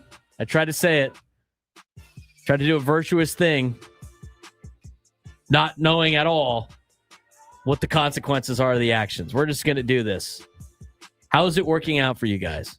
I mean, I got a football game out of it. Yeah, nice. An overpriced football game out of it. Yeah, about that. Number 2. You signed up to pay more money. Nice job. I just wanted a football game, man. The Denver Broncos are dealing with another off-field issue involving linebacker Jonathan Cooper, who was arrested for a second time this month and now faces additional charges, including allegedly violating a protection order. Cooper is already facing a felony assault charge stemming from an earlier incident, and the NFL says the matter remains under review of its personal conduct policy. The Broncos have said they are monitoring the situation as the legal process continues. At what point should NFL teams separate themselves from players facing serious off-field allegations, or is it important to let the legal process play out before making a team decision?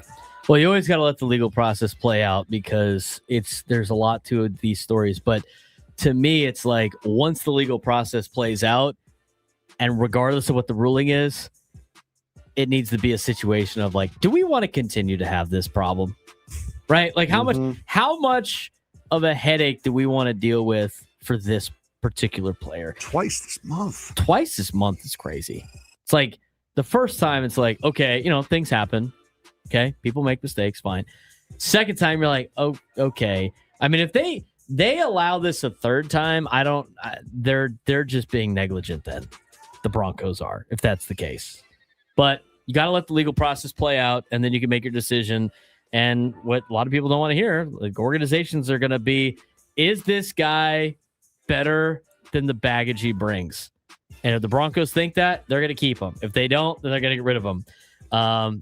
These teams aren't like super virtuous or self-righteous. It's just, they're like, oh, look, he's, whatever in the court of law. Mm-hmm. You know what? It's like, how many times do these guys have to just completely screw up for them to finally understand it? That, maybe they got to screw up. Maybe they got to actually get cut finally before they figure it out. Or they're just guys that just will never figure it out. Number 3. Speaking of screwing up, Nice. Cleveland Cavaliers guard James Harden was arrested Saturday morning in Houston and charged with a misdemeanor count of unlawful carrying of a weapon after police reportedly found a handgun in plain view inside of a vehicle he owns. Harden was released after posting bond, and the Cavaliers said they are gathering more information as the veteran guard approaches the key decision on his contract and potential free agency. Will this incident have an impact on Harden's future with the Cavs, or is it too minor to affect negotiations? I don't know. I mean, again, it goes back to the other situation we just talked about. Does it outweigh the... We had spoken about during the trade deadline on our break videos about the Cavs wanting Harden for a playoff run and whether or not his antics would outweigh what Cleveland would decide to do and instead bring them down instead of lift them up. Well, on the court, it lifted them up. They got to the conference finals, but this was the other side of it that's now come to light. Yeah, I don't know if it's significant enough for them to if it's going to impact those decisions. But again, it's just, I don't know. I feel like when you get to that level and you're making all this money, why would you do anything that would jeopardize potentially making more money? I just don't get it. I don't understand. I just don't understand. I don't either. Number 4. The Cleveland Guardians suffered a major setback despite beating Detroit as franchise star Jose Ramirez fractured a bone in his left hand and will be sidelined indefinitely. The 7-time All-Star, who has become the face of the organization for more than a decade, was placed on the injured list after suffering the injury on a swing. Cleveland also dealt with injuries to outfielders Chase DeLauder and Angel Martinez during the much-needed win turning the much-needed win into a costly day for the defending AL Central champions. Can the Guardians stay in the playoff race without Jose Ramirez, or is losing their franchise cornerstone too much to overcome? I think that's catastrophically bad for them. I mean, he's like the only guy on their team that's making any money anyway. But I don't see them being able to have the horses for it. The only thing that's going to keep them in it is the fact that their division is terrible. Mm-hmm. That's the only reason. I mean, when we looked at the Central at the beginning of the year, it was, it should be Detroit's division. They got hit with a bunch of injuries. They're 9.5 games back. And then it was like Kansas City. Look at all these young players the Royals have, and they invested in their team a little bit, and they're trying, and they're dead last. They're 10 games out of first place. Guardians are 6 games up, but they got a negative run differential, and I know the Padres do too. But I just don't see it with Cleveland this year. I think a lot of it has been the fact that they have gotten a lot out of Jose Ramirez. They usually have really good pitching, but I just don't see it happening. And, the White Sox are playing really well. They just took 2 out of 3 from LA this weekend. I mean, the White Sox got a young core too. I mean, what a job Will Venable has done with the Chicago White Sox and turning that thing around incredibly fast. Mm-hmm. Incredibly fast. The only thing that's going to keep the Guardians in it is the fact that their division's not good. That's the only thing that's going to keep them in it, but I don't think they could be a contender without Jose Ramirez. Holy cow, we're actually going to get to all 5 of these? Number 5. We also started earlier. Nikita Kucherov captured his second Hart Trophy as the NHL's MVP, edging Connor McDavid by just 10 points in one of the closest votes in league history. Kucherov finished with 130 points in 76 games and helped the Lightning to win helping the Lightning to win 106 points during the regular season. The tight race also included Nathan MacKinnon, with all three superstars receiving at least 25% of first place votes. Did the voters get it right with Nikita Kucherov, or should Connor McDavid's league-leading 138-point season have earned the Hart Trophy? Does Connor McDavid win it most years? I think he won it last year. Let me see what. He did not. Hellebuck won it last year. Oh, yes. I mean, he hasn't won it since 2022, 2023.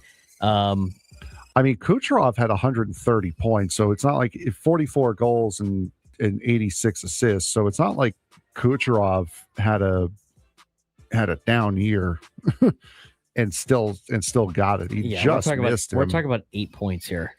I think they probably got it right. I mean, he had a great year for the Lightning. Just, disappointing in terms of their overall results, but I think he got it right. I believe so too. And now I don't know what to do with my hands.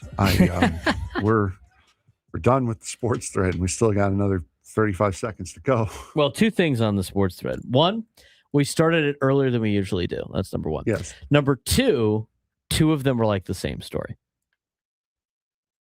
Yeah. I mean, it's like, oh, what do you think about this guy getting popped for this? Should he? I was like, well, I don't know. It's probably the same as the last one. As you go. Note 2, last one I did. Last one we talked about. Yeah. The Big 12 trying to put it saying, this is the first time we didn't have a Brandon Sorsby thing, or do we get to talk about that later? Maybe we'll talk about that later. We could talk about it later. Because we had some new news on that today, where the Big 12's like trying to put their own sanctions and things in to prevent Texas Tech from playing in the Big 12 championship if they play Sorsby. And to me, it's like they're going to put all their reputation on the line, and he might not even take one snap for Texas Tech this year, which is crazy to me. Kyle Larson, NASCAR Cup Series champion, joins us next.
fan when they hear like, oh, these guys the Padres could potentially trade. This is the Voice San Diego Sports Trust on San Diego's #1 sports station, 97.3 The Fan.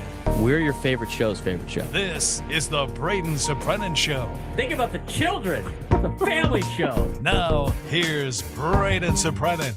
What's up, San Diego? Noon lunchtime hour on The Fan. He's Frank Marchese. I'm Braden Surprenant. Welcome back to the Braden Surprenant Show, live and local each every day from 10 to 2 on San Diego's #1 sports station, 97.3 The Fan. Huge weekend here in San Diego, in Coronado, where we will have a NASCAR event, the first one here in San Diego. It's going to be a fun time. It is a street race, and we are totally excited to go out there and check out some NASCAR here in town. I know a lot of you are as well. And joining us now, born and raised in Elk Grove, California, 32 Cup Series wins, over 210 top 10 finishes, 2013 Nationwide Xfinity Series Rookie of the Year, 2014 Cup Series Rookie of the Year, NASCAR Cup Series champion, both in 2021 and the reigning champ of 2025. Named one of NASCAR's 75 greatest drivers of all time. He is the driver of the #5 HendrickCars.com Chevrolet for Hendrick Motorsports. His name is Kyle Larson. He joins me on the SDCCU fan hotline. It's not Big Bang Banking. It's better. Kyle, what's going on, man? How's your Monday going? Hey, it's going good. How about you guys? No, we're doing fantastic. Obviously, talking a lot of baseball most times on the talk show. Padres take 2 out of 3. Always feels good for us. But we're excited to get to know you, Kyle. We're excited to, talk a little NASCAR for an audience that we do have a lot of fans out here. I mean, you were born in Elk Grove here in California, up in Northern California. And, I want to know how you got into, racing. I mean, you started racing outlaw karts at just 7 years old up in Northern California. What got you into racing and what got you into, this sport that you love so much? Yeah. Well, my parents were just big race fans throughout their childhood and teenage years. And as they, got married and had kids, just continued huge race fans. So, they took my sister and I to races. Our whole, and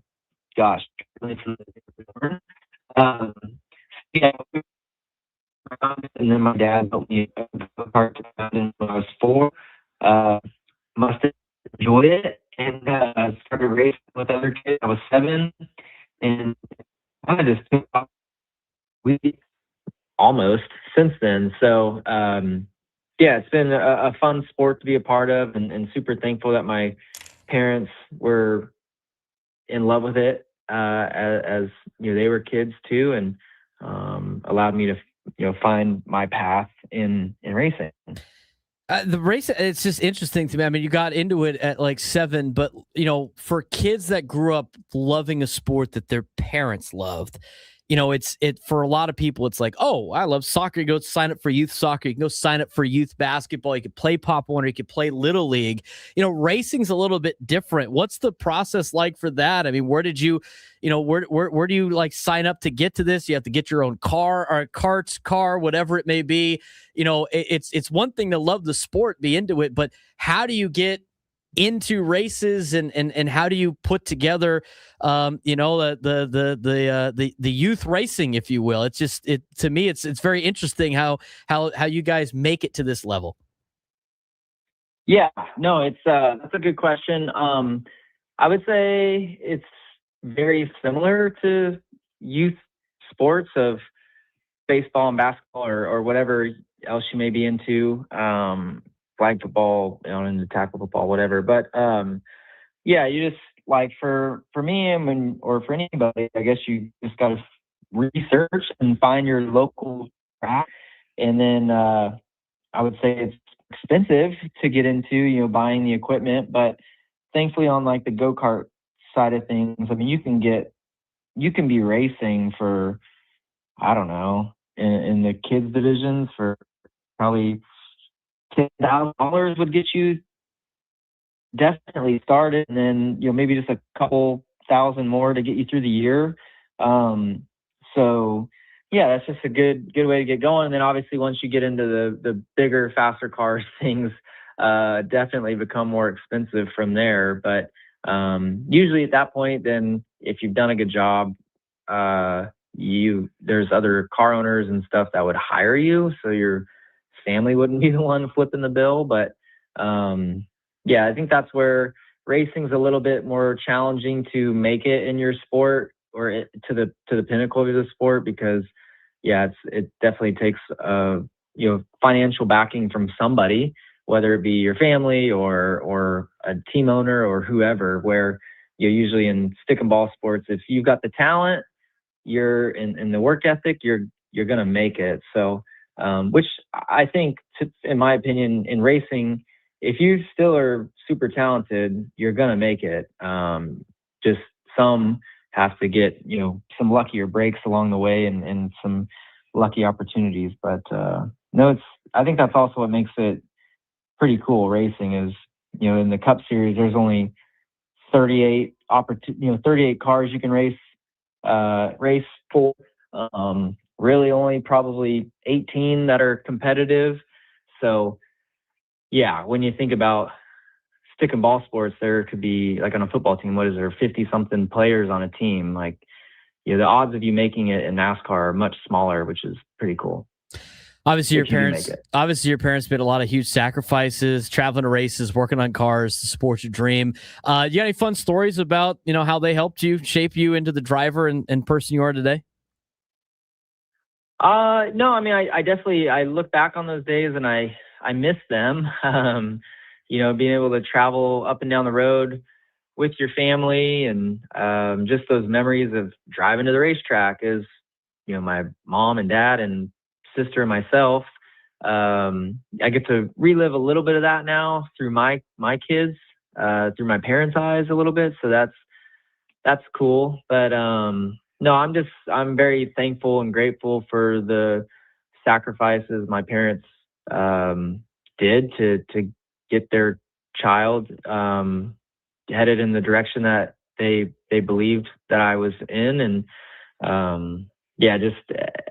as any parent kind of does, it takes support. So I'm grateful for that. We're talking with Kyle Larson. He is a two-time NASCAR Cup Series champion. He is going to be racing here as part of NASCAR San Diego coming up this weekend. We are looking forward to that. But first time he jumped into a stock car professionally, 2012.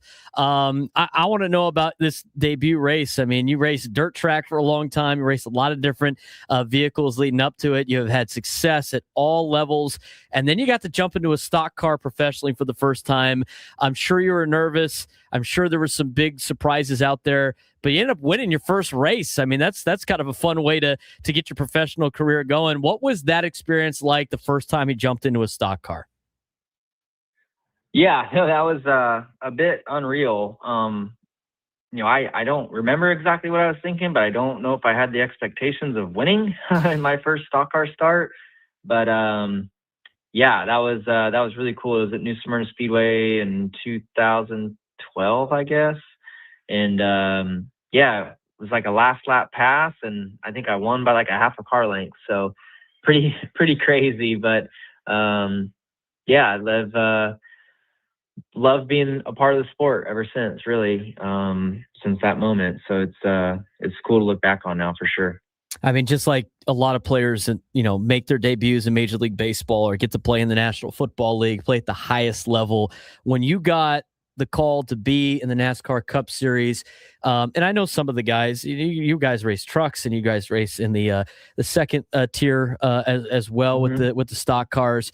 But that first couple of times, I mean, as a racing fan, what was it like to be like, I'm racing alongside maybe some of your favorite drivers in the past? And did you get to cherish any of that a little bit as you went through? Because I know you had to get your competitive face on. You're pro now. You had to go out there and compete. But I'm sure that was a cool experience the first couple of times you got to show you had the right stuff with some of the guys you grew up watching. Yeah, for sure. No, it was. I'll never forget my first Cup Series start was at Charlotte Motor Speedway in October of 2013. So when you think about that, like I won my first ever stock car race in 2012, and then a year and a half later, I was making my Cup Series debut, which is wild to think about. But yeah, I remember being on the driver introduction stage, and it's like Mark Martin and Jeff Gordon and Dale Earnhardt Jr. and Tony Stewart. So I was just like, wow, this is crazy.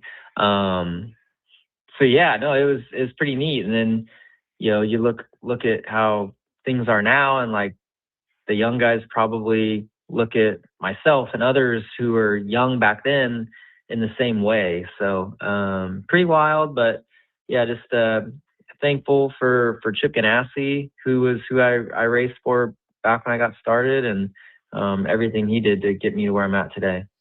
You turned yourself into a two-time NASCAR Cup champion, defending champion coming into this year, and you've been right in the mix. Strong runs, stage wins. How has the competition felt this season compared to last year? And what do you and the number 5 team feel like you still need to sharpen up heading into the second half of the year?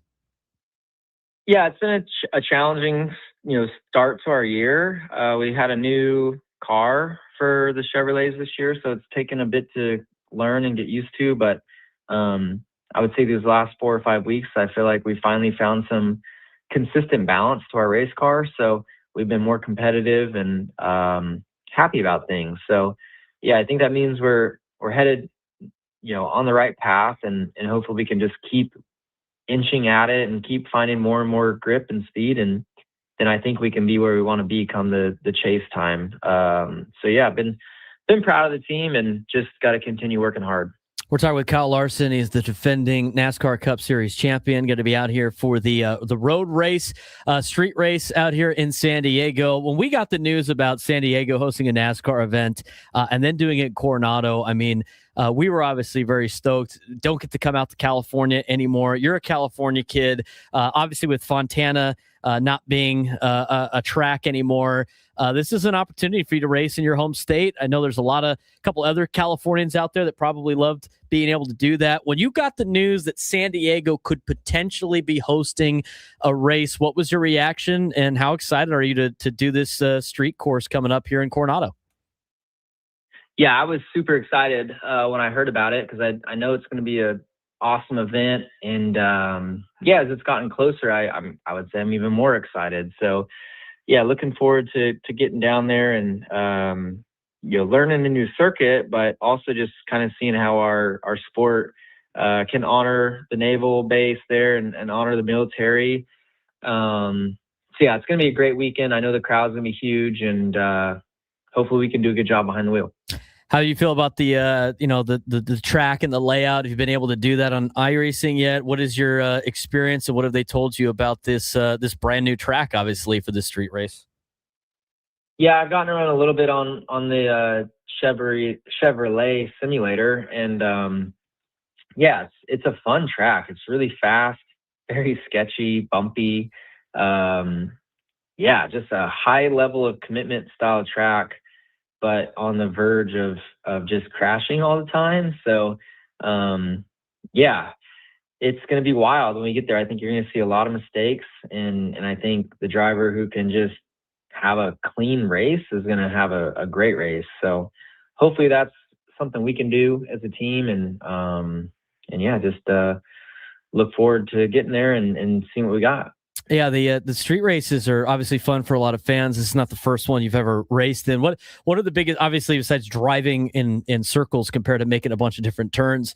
What's the not maybe your strategy, but like, how is it different for you guys? And you get a little extra fun being able to move around and do the street races. I mean, what's your opinion on racing these street races? I mean, I would imagine it probably goes back to your youth and everything else that you raced as a kid.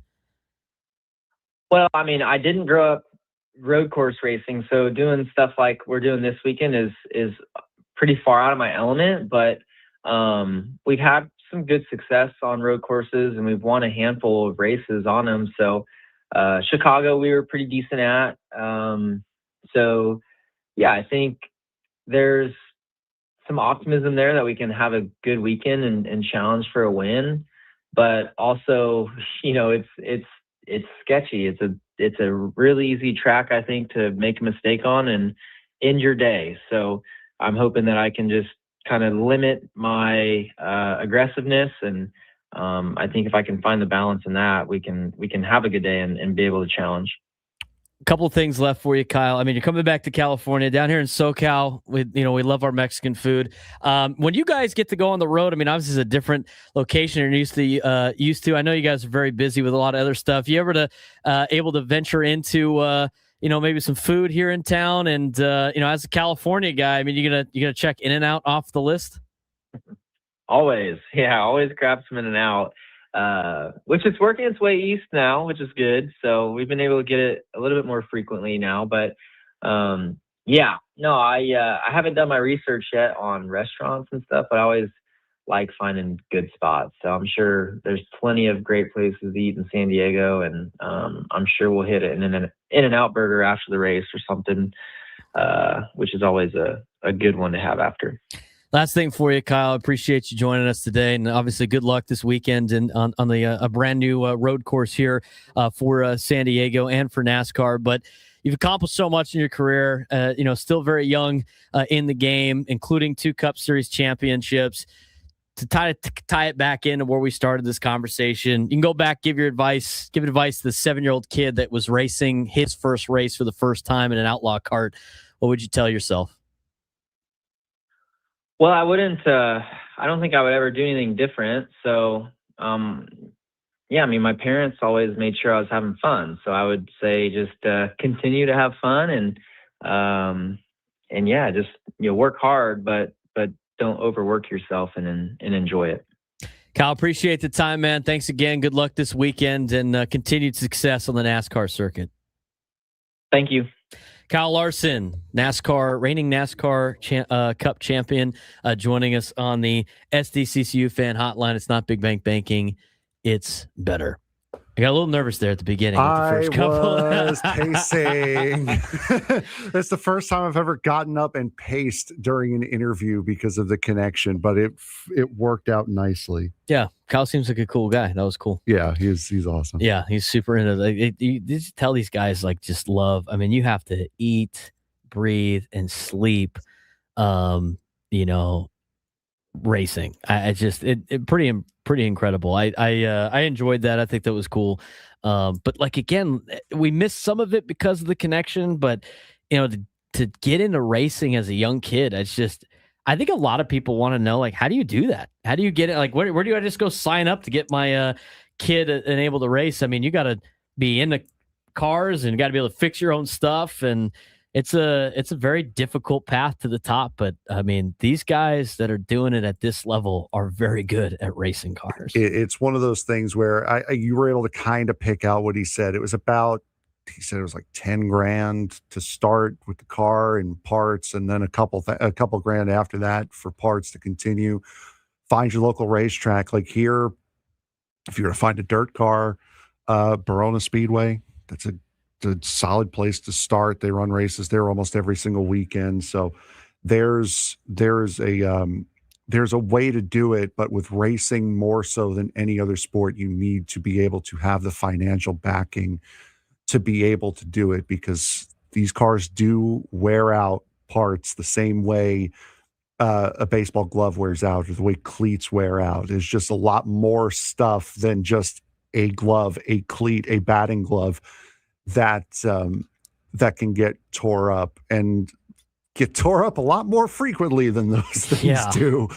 So the biggest thing that keeps people from doing it is the financial burden of it. But for those that stick with it and are willing and able to do whatever they need to do, like Kyle and his family were able to, it can pay off in spades for sure.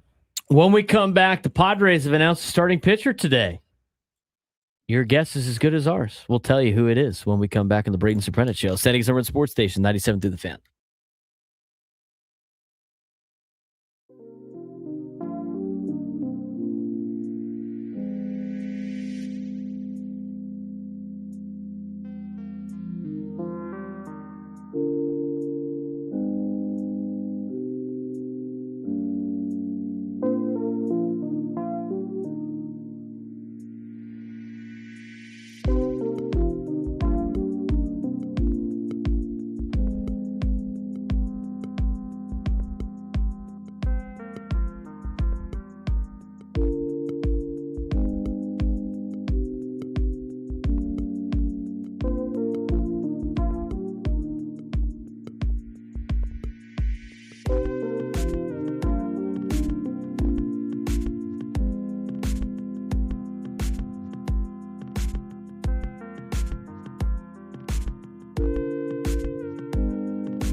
We got Padres news for you.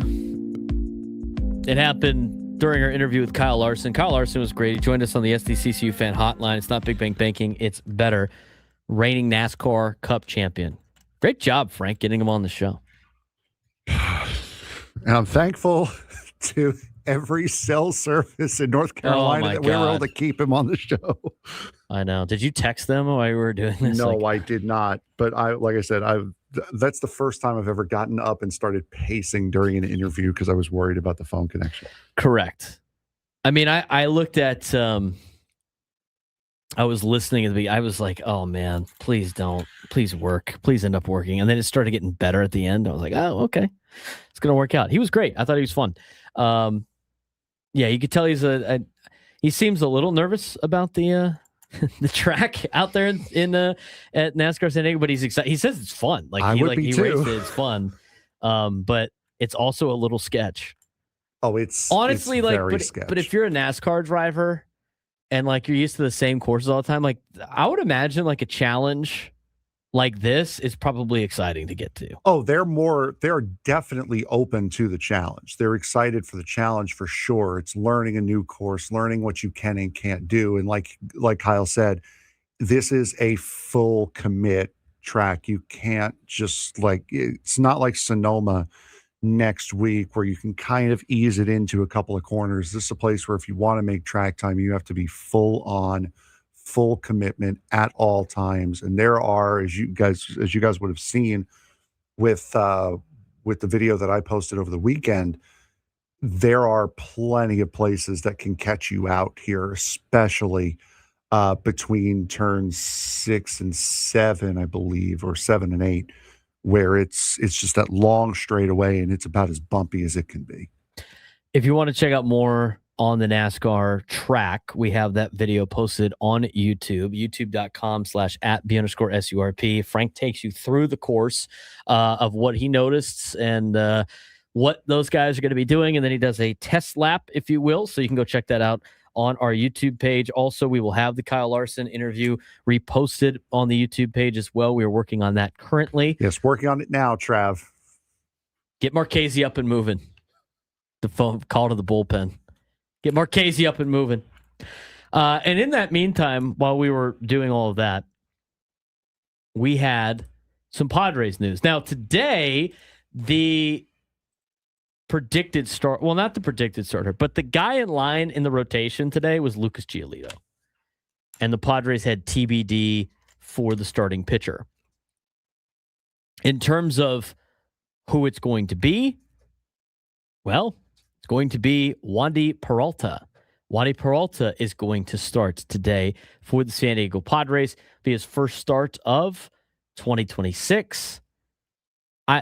Are you surprised they didn't go with, well, I guess Bragley pitched yesterday, but Bragley Rodriguez has been their opener, if you will.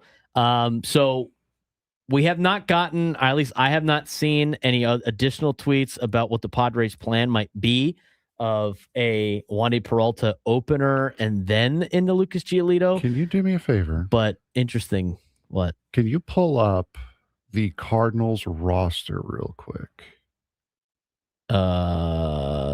Sure, if you want. Because I'm trying to put together why they would throw the lefty. Yes.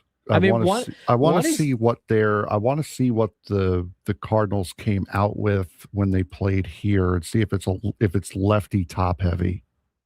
I mean, the other thing too with Wandy though, it's he has experience doing this. He's got a 2.18 ERA this year. He's 1-0. He didn't do poorly when he did it against the Dodgers last year. I think he did it once last year. Is that what it was? I believe so. Where he started the game. I know Alec Burleson's a lefty. I don't know about JJ Weatherholt. It was Weatherholt, Herrera, and Burleson for the final game of that series. Oh, I'm sorry, that was for Saturday. I forgot there was a 4-game set.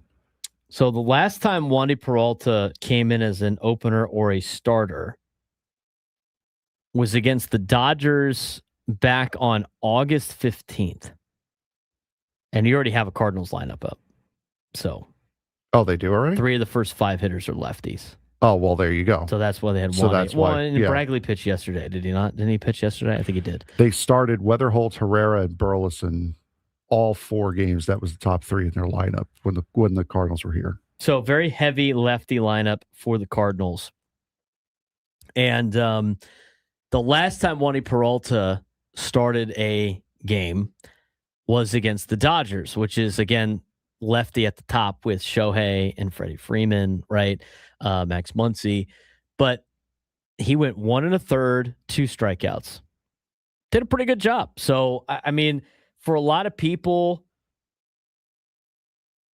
like going like, why is Peralta starting? I mean, if you're going to have Wandy go like the first time through, or maybe first 5 batters, he's shown that he can do that. He's done it in the past. I'm not totally against it.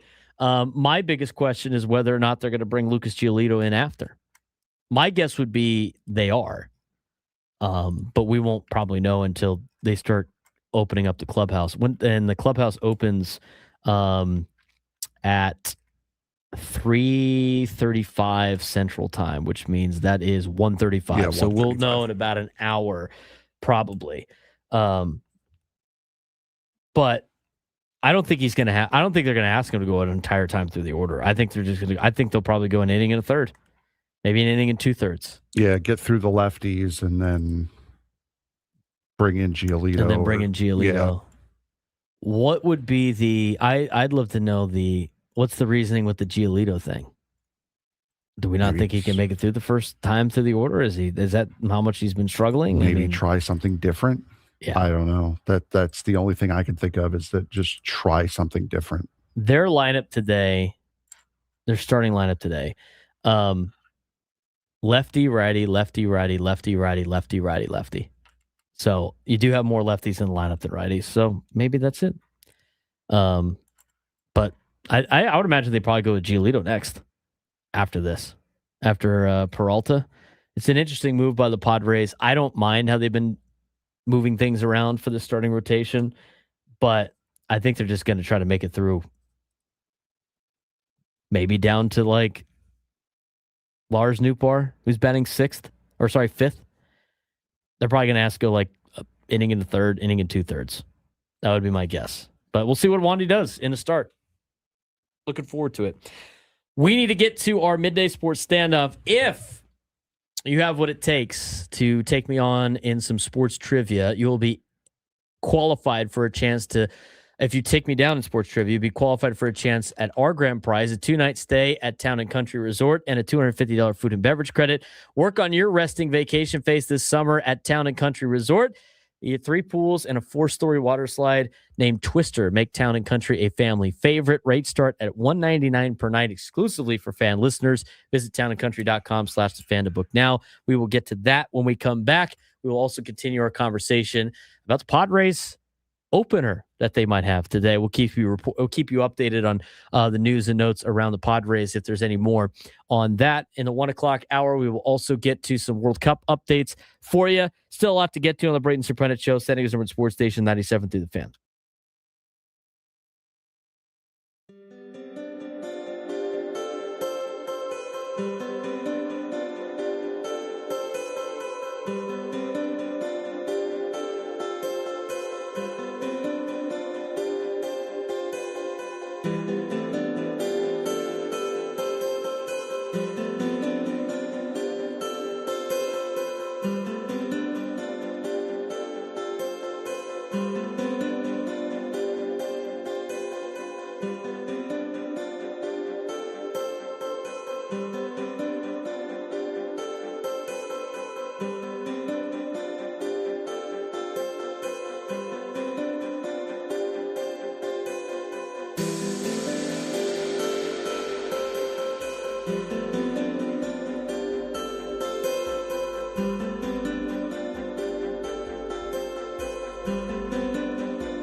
Broadcasting live at the Bill House Studios, we know how. He's Frank Marchese. I'm Braden Surprenant. It's the Braden Surprenant Show, setting us number one sports station, 97.3. The Fan. Had a beautiful day out here in America's finest city. Again, we had Kyle Larson on earlier today, two-time NASCAR Cup Series champion and the reigning NASCAR Cup Series champion. If you missed that interview, we posted it on our YouTube page.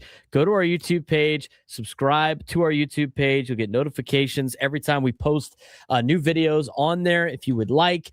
And we got a lot of fun stuff on there as well. Have some more videos that we're posting again today. If you haven't done so already, give us a like on this video on 97.3 The Fan. Again, we're trying to boost our subscribers as much as we can. You can follow our show at 97.3 The Fan and at B_SURP. Follow the show at B_SURP on social media, at B_SURP show on social media as well. Also, we got some new gear that we have put out there. You can now we make it super simple for you if you're watching on YouTube to check it out. If not, the Braden Surprenant Show on Shopify. You can find all of our new shirts and merch, which is awesome. Big thanks to Maria, who bought a shirt over the weekend. Of course, David Vu in the YouTube chat, he bought some. I sent Rod his already. Nate Taylor was up on that. Juan in the YouTube chat as well. We appreciate everybody contributing to our show and repping our show proudly throughout San Diego. Fridge Watcher had his shirt on the other day on Wednesday at the Lofts, which is cool to see. So we appreciate you guys supporting us, supporting our show. We're glad and blessed to be able to talk to you about sports each and every day from 10 to 2 and look forward to another fun week. Yeah, shirt is very comfortable. I spare no expense. I mean, these are comfortable, nice shirts that I wanted to have for our listening audience. I mean, it's not just like a t-shirt that turns into a rag after a couple of uses. It's a very comfortable shirt. I'll try to get you to you guys as quickly as possible. Got a couple more orders that I have to do when I get home today. But they come to me, I send them out. So we appreciate you guys supporting our show and supporting our program. If you want to check it out, you can also go to our YouTube account. You'll be able to see all of them. YouTube.com/@B_SURP/store. And you can see all of our shirts that we have on there. We have more coming your way. We got some brown and gold shirts again, and we got some navy blue and orange shirts coming. And I saw the mock-up of it already. Looks awesome. So again, if you want to help support the show, you could do that. YouTube.com/@B_SURP/store. Again, go on there, check it out. We do have it running on our YouTube page as well. You can see it in the bottom left corner of your screen. And get your shirts. We got tons of them ready to go, ready to ship out to you here in San Diego. So looking forward to that. We should ship it anywhere in the country, if you will. So repping the show, we appreciate that. Thanks to all of you for doing that. We do need to go to our midday sports standoff in just a little bit. We got some other news on the Brendan Sorsby situation we're going to get to. We're going to talk about the World Cup in the next hour as well. Egypt has a 1-0 lead on Belgium in the 44th minute of play. The game earlier today was fun between Cape Verde and Spain. I mean, Cape Verde was able to work a scoreless draw against Spain, which I know it's not a win, it's a draw, but that was probably the biggest upset so far in the World Cup. A lot of games going on today. We got a lot of sports going on right now. In the summer months here in San Diego, it's great. Texas has a 7-2 lead on Alabama in the College World Series. So a lot of sports going on. We're going to talk more Padres in the next hour. Also breaking down how big of a series this is for San Diego. It's a huge series for San Diego. And another big series is the one that welcomes the Padres when they come back. And we're giving away tickets to that series. Padres and Braves, June 22nd. In the next hour, we will be giving away tickets to that. That's where the free Padres Western Snapback hat next Monday is the giveaway. We'll talk more about that later in the 1 o'clock hour as well. Let's get to, though, today's Midday Sports Standoff. Welcome to Midday Sports Standoff on the Braden Surprenant Show. I can't believe what I'm seeing right now. The ultimate head-to-head battle where sports knowledge and quick thinking collide. No, he's no good. Are you kidding me? Contestants will go toe-to-toe with Braden in a sports trivia deal where every correct answer brings them closer to victory. Down the sideline! Wow! Unbelievable! But 3 strikes and it's game over. This is not Detroit, man. This is the Super Bowl. Can you outsmart Braden? The Midday Sports Standoff starts now. All right, Frank, who we got playing today? We have Todd playing today, and Todd is calling from San Diego. Todd, how you doing today, bud?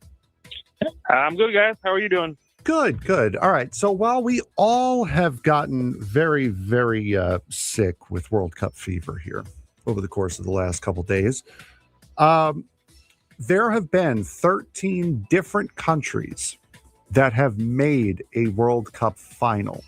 Not win, have made a World Cup final. Who are the 13 different nations that have represented themselves in the World Cup finals? Todd, you get the first guess here. We'll go with Brazil. Brazil is correct. They have won the most World Cups, as a matter of fact. When did the World Cup start? 1930? Yes. I would go with, well, you know what? It's going to upset you, but the Italians. They've won 4 times. They've made it, I believe, 5. So we have Brazil and we have Italy. Off the table. Did you see the sign out there in Italy? Free drinks for during Italy World Cup matches. Painful to the emotions. It's okay. I'm Italian. I can make fun of it. Todd, please get a pick before I strangle our host. Germany. Germany, correct. I will go with the other. I'll go where my last name is from. France. France, correct. By the way, I should mention Germany does include West Germany because there was a time there where it was West Germany. So that does include West Germany. They've been there a while, haven't they? England. Correct. England, yes. Let's go with the Dutch are pretty good, aren't they? The Netherlands. They have made a World Cup final. 2010, most recently. Argentina. Last year's winners. Didn't I think France beat Croatia? Number 1. God, I got to move those. Is that the number 1 team? No, it's not. How do you spell Croatia? Croatia. That's what it is. All right. I kept spelling it I wrong. got to move these buttons. Todd, go ahead. Spain. Spain, yes.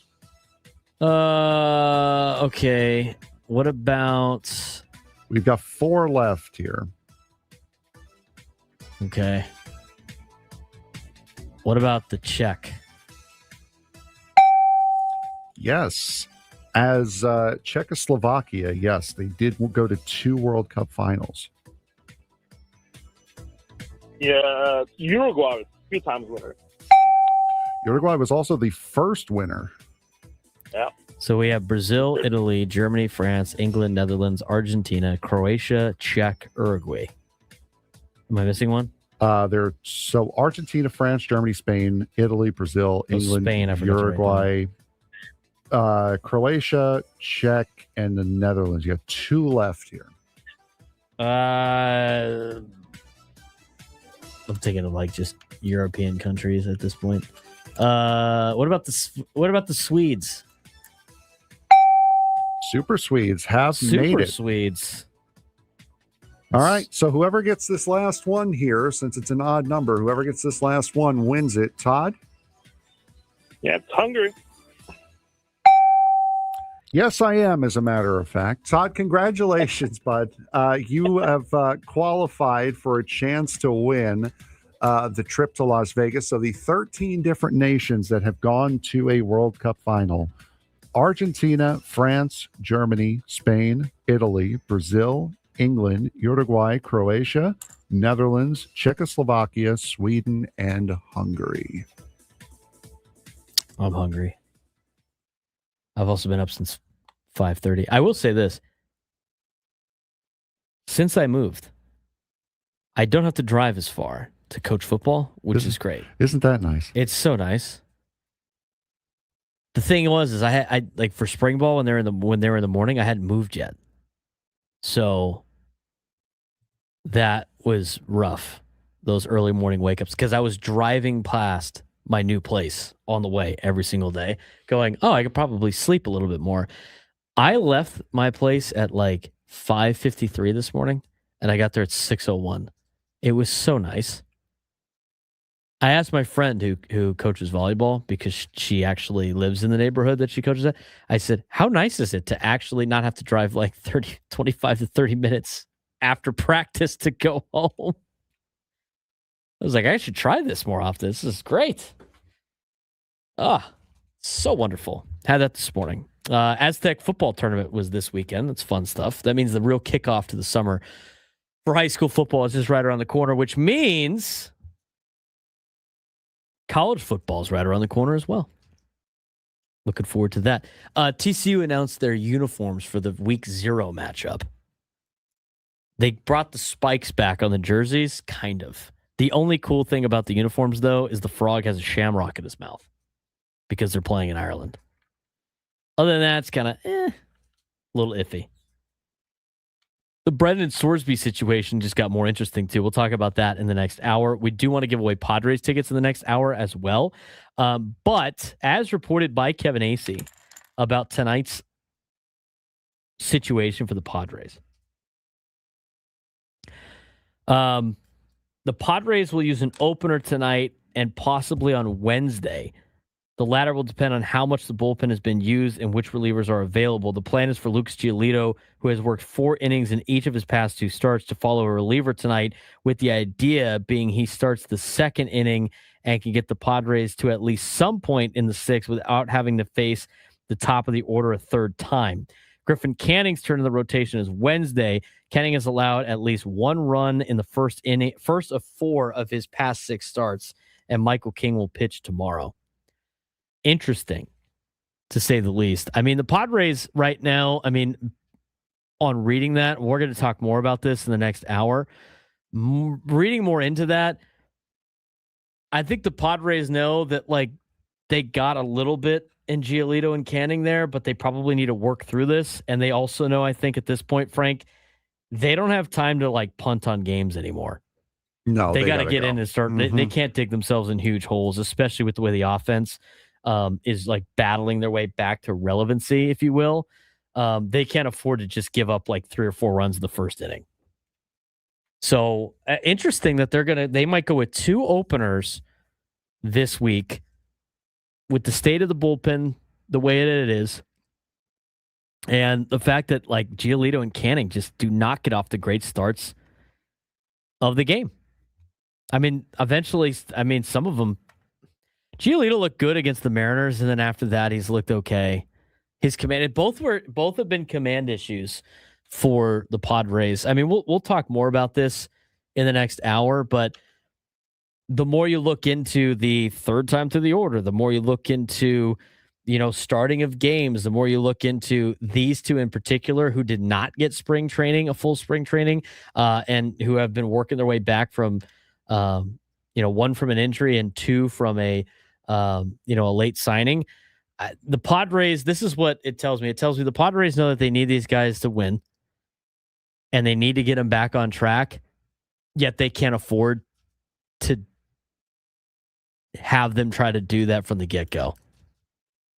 And that's where you're going to start seeing some openers. I hope this is not a recurring thing, but it makes things even more interesting when German Marquez and Matt Waldron are both expected to be back relatively soon, and maybe we'll get some updates on that in a little bit. 1 o'clock hour, we will talk more Padres baseball, and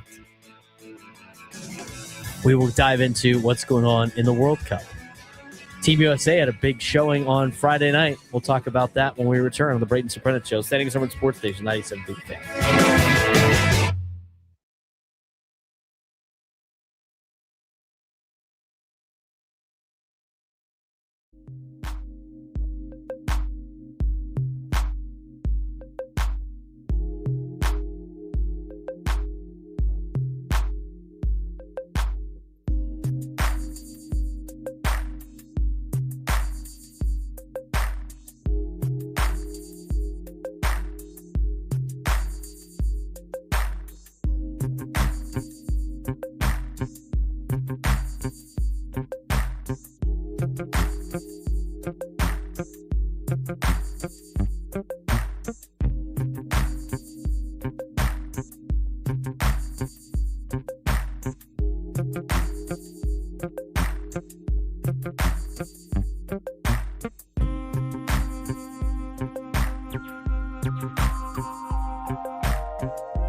1:00 on a Monday.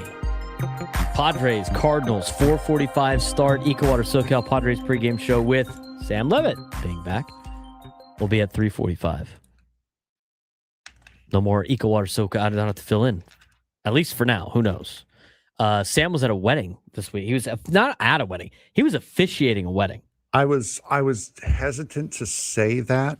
And the reason why is because now I don't need a bunch of goobers blowing up his DMs for him to officiate their wedding. He knows them very personally. So no, yeah, exactly. That's why I said a bunch of goobers, meaning our listeners. Some of our listeners. I'm sure that doesn't stop some people from doing that anyway. Exactly. Rod, he's not going to officiate your wedding. The funny thing is, it's like he's officiating a wedding of two people I know. Oh, really? Which is interesting. Yeah. Huh. It was Susie. Susie went to TCU, sports broadcasting major, and Chuck used to be the SID at USD. He's now the SID at CSUN. Oh, that's interesting. So I know both of them. And I told Sam, I was like, well, you gotta tell them I say you're welcome. Because if I couldn't fill in for you, then you wouldn't have been able to officiate their wedding. So I'm glad. Hopefully Sam had a good time doing that. Hopefully everything worked out. He was texting me over the weekend. Everything good? And I was like, I don't know. Everything good with you? Like, are you nervous right now? Like, what's going on about this? I don't know. He's going to give the details on. He's probably not going to give the details of the pre or the post game show, but I'm sure he talked about it on Ben and Woods. I got to get the numbers. I got to get the info, if you will, out of Sam how it went this weekend. But Juan is asking for you to officiate his bar mitzvah. Isn't he too old for that? I don't know. I don't know how to officiate anything except for umpiring baseball, because I did that for 12 years. Did that for a long time. Are you going, this is from Juan of the YouTube chat, are you going to officiate Sammy's wedding when he meets the one on Love is Blind? We're on to something there. Love is Blind, like somebody that listens to our shows is related to the person that helps cast Love is Blind. So we're moving. We got some updates on that. Maybe Sam's going to jump on that show. Maybe he's not. Who knows? I'm not here to confirm nor deny. Anyway, we have Padres tickets to give away coming up this hour for Padres and Braves. Stay tuned for a trivia question going into our final segment of the day. If you are the first one to call in and answer that trivia question correctly, you will win 2 tickets to Padres and Braves next Monday, June 22nd. First 40,000 fans will receive free Padres Western snapback hat. Grab tickets at padres.com/tickets. That would be next Monday, if I'm not mistaken. Okay. It is time for the World Cup update. Did you get music for this yet or no? I did not. No, I meant to do it today, and I've fallen behind on everything that I needed to do today. So this is going to be interesting. All right, well, let's get to the World Cup update then. We got some World Cup action going on. Currently, Egypt jumped out to a 1-0 lead over Belgium. Had a lot of great results over the weekend. Fun soccer so far this weekend. Frank, how much soccer, the World Cup, were you able to consume this weekend? We had some pretty good matches. Yeah, I watched as much as I could, honestly. The end of Sweden's matchup last night was fantastic. I'm trying to get this back up here. Hold on. I promise I got this. I know what I'm doing, I swear. Do you know what you're doing? Oh. All right. Really quick. So we'll go over all the results that happened over the course of the weekend. First of all, we will start on Friday as Team Canada and Bosnia-Herzegovina played to a 1-1 draw. After that, it was the United States' turn. They played Paraguay, and Fullerin Balogun really had one heck of a day. Right below us, Mauricio Pochettino. Balogun, can it get inside? Still Balogun, Flo Balogun!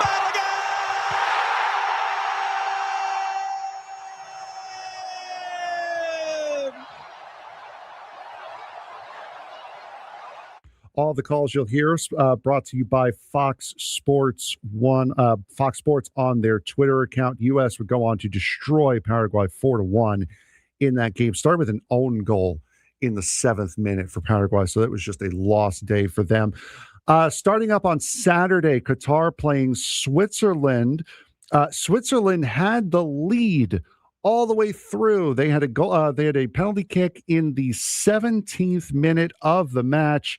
But right in the death throes, 90th minute +4, Qatar able to tie it back up. Pochettino, Balogun, can it get inside?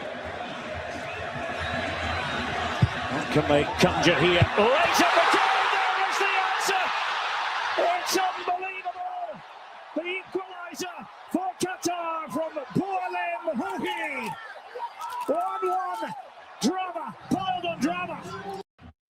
Final moments of the match there. That would have been actually considered an own goal for Switzerland as their own player headed it into the net on that cross attempt. After that, Brazil and Morocco playing to a 1-1 draw. Morocco actually got ahead in this game, but Vinny Jr. coming up with a goal in the 32nd minute tied the game at 1, and that is how it stood. Scotland defeating Haiti. John McGinn scoring in the 28th minute over Haiti. That was how it ended, 1-0. And then the nightcap, Australia, who the United States will play next, defeating Turkey 2-0 on 2 goals coming in the 27th and the 75th minutes. On to yesterday, the opening matchup of the day.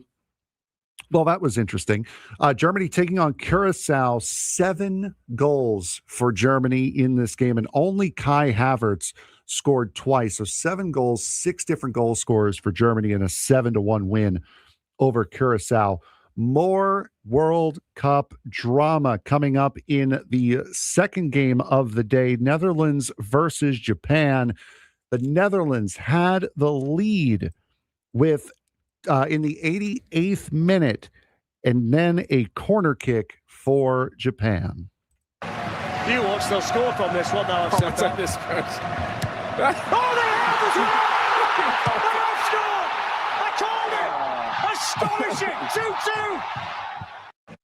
Well, there you go. That was Daichi Kamada scoring the game tying goal on a corner kick, made it 2-2, and that is how the match ended after that 88th minute goal. Ivory Coast then played Ecuador in the third game of the day, all tied again going into the 90th minute. Where have we heard that one before? Everybody scrambling to get back. A sea of orange on the attack, played into the middle, the shot taken, and they've scored! Ivory Coast is on the board! It's Saman who came through.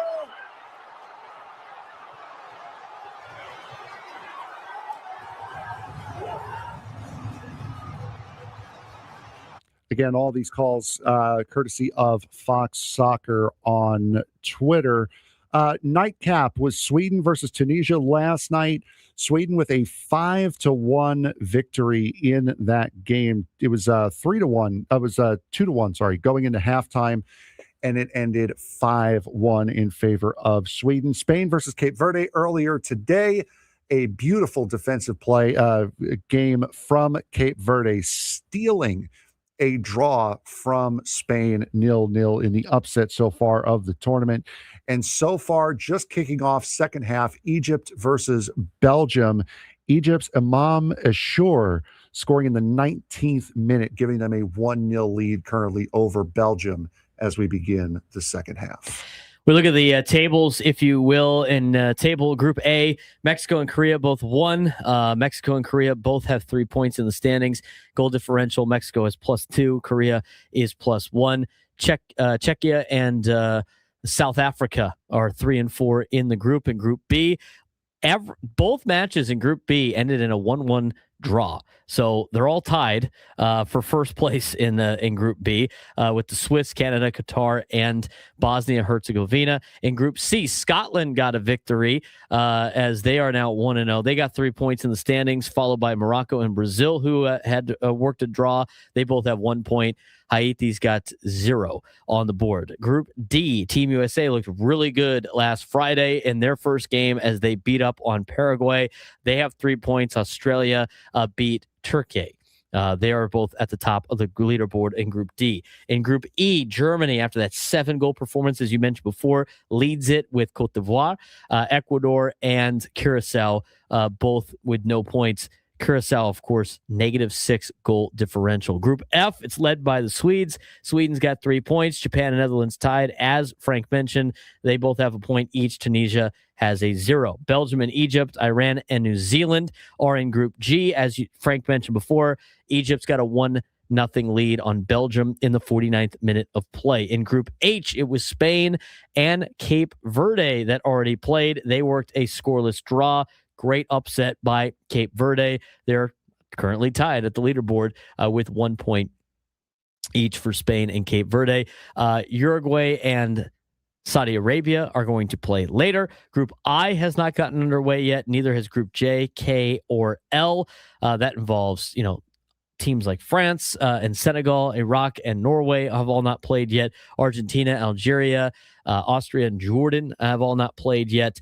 Portugal and their group with Colombia has not played yet. England, Croatia, Ghana, and Panama also has not played yet. Everybody seems to be enjoying their time in the United States, with the exception of probably England. I don't know why England had to they hunker picked down to play, why they wanted to make their base camp in Kansas City. I don't want to disrespect Kansas City, but if I was any of these countries, I know Kansas City is in the middle of the country, but for travel is probably a lot easier. England could be playing in Kansas City. Look at the schedule, but why would you, if you could, why would you pick your base camp in Kansas City? They had to hunker down on tornado watch over the weekend. It's the summertime in the middle of America. What do you think? Brutal, brother. You got the German dudes cruising through the South, having just a grand old time, going to Buc-ee's and Bass Pro Shops. You had the Japanese fans love Texas. They think it's the coolest place ever. Nashville. Japan's in Nashville. No, I played at AT&T against Netherlands. Oh, I thought you meant their home base. No. Their home base I'm is just talking about fans Nashville. all over the place. You got, they're having a great time in Texas right now. Of course, we have New Zealand and the Swiss here in San Diego. They're probably enjoying the weather and the pristine facilities we have at USD and San Diego Jewish Academy. And then there's England dealing with a nasty storm in Kansas City. Yes. Yeah, the Koreans are loving Mexico right now. Are you kidding me? They had a blast. Did you see the parties they were having? Oh, God, yeah. Mexico and Korea just having this party together down there in Mexico, playing Gangnam Style and stuff like that. There is a reason that this is the world's game. My friend one of my friends lives in Tennessee, lives about an hour outside of Nashville. He said the reason why Nashville got Japan was because Nissan has their headquarters in Nashville. Right. Also Nissan Stadium. One of the assemblymen city assemblymen for the city knows Japanese fluently, can speak it fluently, and went to Japan once they realized the World Cup was here, went to Japan, did, I believe he said, like a 3-hour presentation in fluent Japanese. And the next day, Japan was like, yeah, our base is going to be in Nashville. I don't know what else you guys want from us, but our base is in Nashville. How insane is that? Yeah. Kansas City in the summertime, no thank you. England. It's getting wrecked. Did you see the England fans when they played in the friendly in Tampa? No. Oh my God. They were like, this is so hot. It's so hot here. I'm like, well, it is Florida in June. I don't know what else. What else you would see there? Let's talk real quick before we dive back into Padres baseball in the next segment. Team USA looked really good. Yes. And I think they looked, because everybody was asking the question, is Team USA good or is Paraguay really, really bad? I thought Team USA looked incredibly good, incredibly well. I thought they looked like a team that was going to potentially just rip off a bunch of wins in Group D. The way that they played, the stars were shining for Team USA as well. That's the best Team USA has looked, at least in, it seems like, my lifetime, in World Cup play or international play. That looked like a Team USA team that was destined to make it through a couple of rounds. Oh, big save on a dangerous free kick from Kevin De Bruyne. But Balogun is looking like a very, very capable attacker for hit the outside of the post for the United States. Giovanni Reyna coming in as a sub, made instant impact late in that game, ended up scoring in the 90th minute +8 to really put the game out of reach. But yes, that was the United States playing up at or near their best on Friday night. And that's kind of why these guys all played in the World Cup in Qatar in 2022, is to be able to get experience for this moment. And that's exactly what they looked like. They looked like they've been there before, looked like they've played on this stage before, and it really benefited them against a solid Paraguay team. Yeah, Pulisic and Balogun they're the stars, and they were delivering. I mean, Balogun, like you mentioned, 2 goals. He nearly had a first half hat trick in the match on Friday. Constant threat behind the defense. He just seemed like he was sneaking his way through almost every single time. And Pulisic led the attack. He created most of the chances. I mean, he looked like the leader of the United States needs and has needed. And it's a good first start. Now, can they produce when the lights are the brightest? We'll see how they do against Australia coming up later this week. But, even in their friendly against Germany, they looked pretty good. I mean, this is the best this USA team has looked at a long time. Like, I'm not going to sit here and be like, look for them to make a run at the final, but it's a great start to this, campaign, if you will. And they're in a very friendly group as well, with having already beaten Paraguay. You don't have to worry about them again. Australia is just happy to be here. If you remember their video when they qualified, the whole nation went crazy. And Turkey as well. They are a very solid team, but a team that a club like the U.S. should be able to handle. So a very friendly group draw for them. It's going to come down to who they get in the knockout stages. Are you irritated with the hydration breaks? No, it happens all. Because a lot of people are complaining that they don't really need the hydration breaks. It's just a commercial break, and FIFA sold out. That's not because they're complaining about the indoor stadiums having hydration breaks. Does it matter? I mean, does it offend you as a soccer fan? No. It offends a lot of people. There's a lot of people upset about it, but I just think those are people that want to bitch about things. Yeah, those are people that don't watch soccer because it happens everywhere. Bundesliga, Italian Serie A, British Premier League, they all have hydration breaks during the summer. Now, once it gets to the winter and into spring, you don't have those. But at the beginning 2 months of the season, every league has hydration breaks. It's not an odd phenomena just to try to get ad revenue in the World Cup. It's a thing that it's a thing that all leagues do. The criticism that people have been saying is the break interrupts the natural rhythm of soccer. A lot of Team USA people were upset about it too. That's fair. That's a fair comment. They said it should only be reserved for extreme heat. I mean, that's fair, but you also can't, at the same time, you have to keep these games fair and balanced. So if you're going to have a hydration break in Seattle, you can't then have the same team that played in Seattle go play at SoFi where there's a dome or there's a roof and say, "Oh no, you're playing in air conditioning. No hydration break." You got to keep it even. I just think it's like complaining about not having shade at Snapdragon Stadium. No, exactly. That's what that is to me. Yeah, it's pointless. 833-288-0973, 833-288-0973. We talked about the Padres starting rotation at the top of the show. I said that there's just a handful of pitchers on this roster that have done exceptionally well. Could the Padres be adding one at the deadline? John Heyman talked about that today on MLB Network. We're going to play that clip for you. Also, let you know what the Padres lineup is. They just put it out finally as we continue on the Braden Surprenant Show, sending Summer Sports Station 97 through the Fan.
1:25 on a Monday. Padres and Cardinals coming up later on at 4:45 p.m. Pacific time.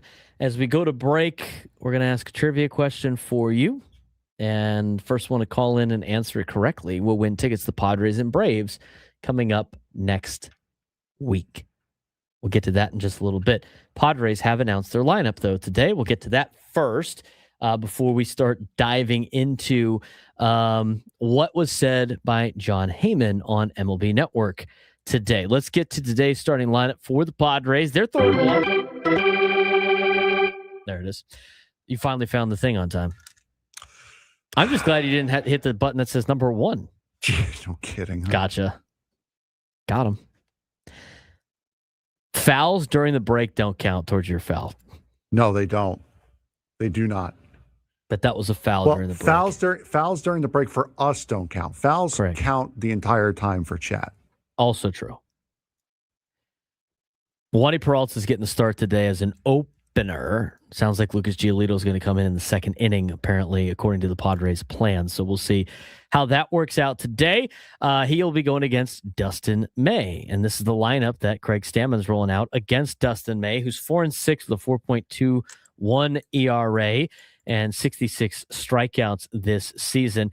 Padres have already faced Dustin May once this year, if I'm not mistaken. And I'll get the... I believe they did. Yeah, they did, right? I think so. It was a four-game series. I mean, you're going to face everybody but one guy in that rotation. So anyway, leading things off today, Fernando Tatis Jr. He will lead off and play right field. Batting second and center field is Jackson Merrill. Manny Machado gets the day off his legs. He'll be DHing and batting third. Gavin Sheets bats fourth. He plays left field. Xander Bogaerts plays shortstop. He bats fifth. Batting sixth and at third base is Will Wagner. Will Wagner getting a start in the infield today. Ty France plays first base. He will bat seventh.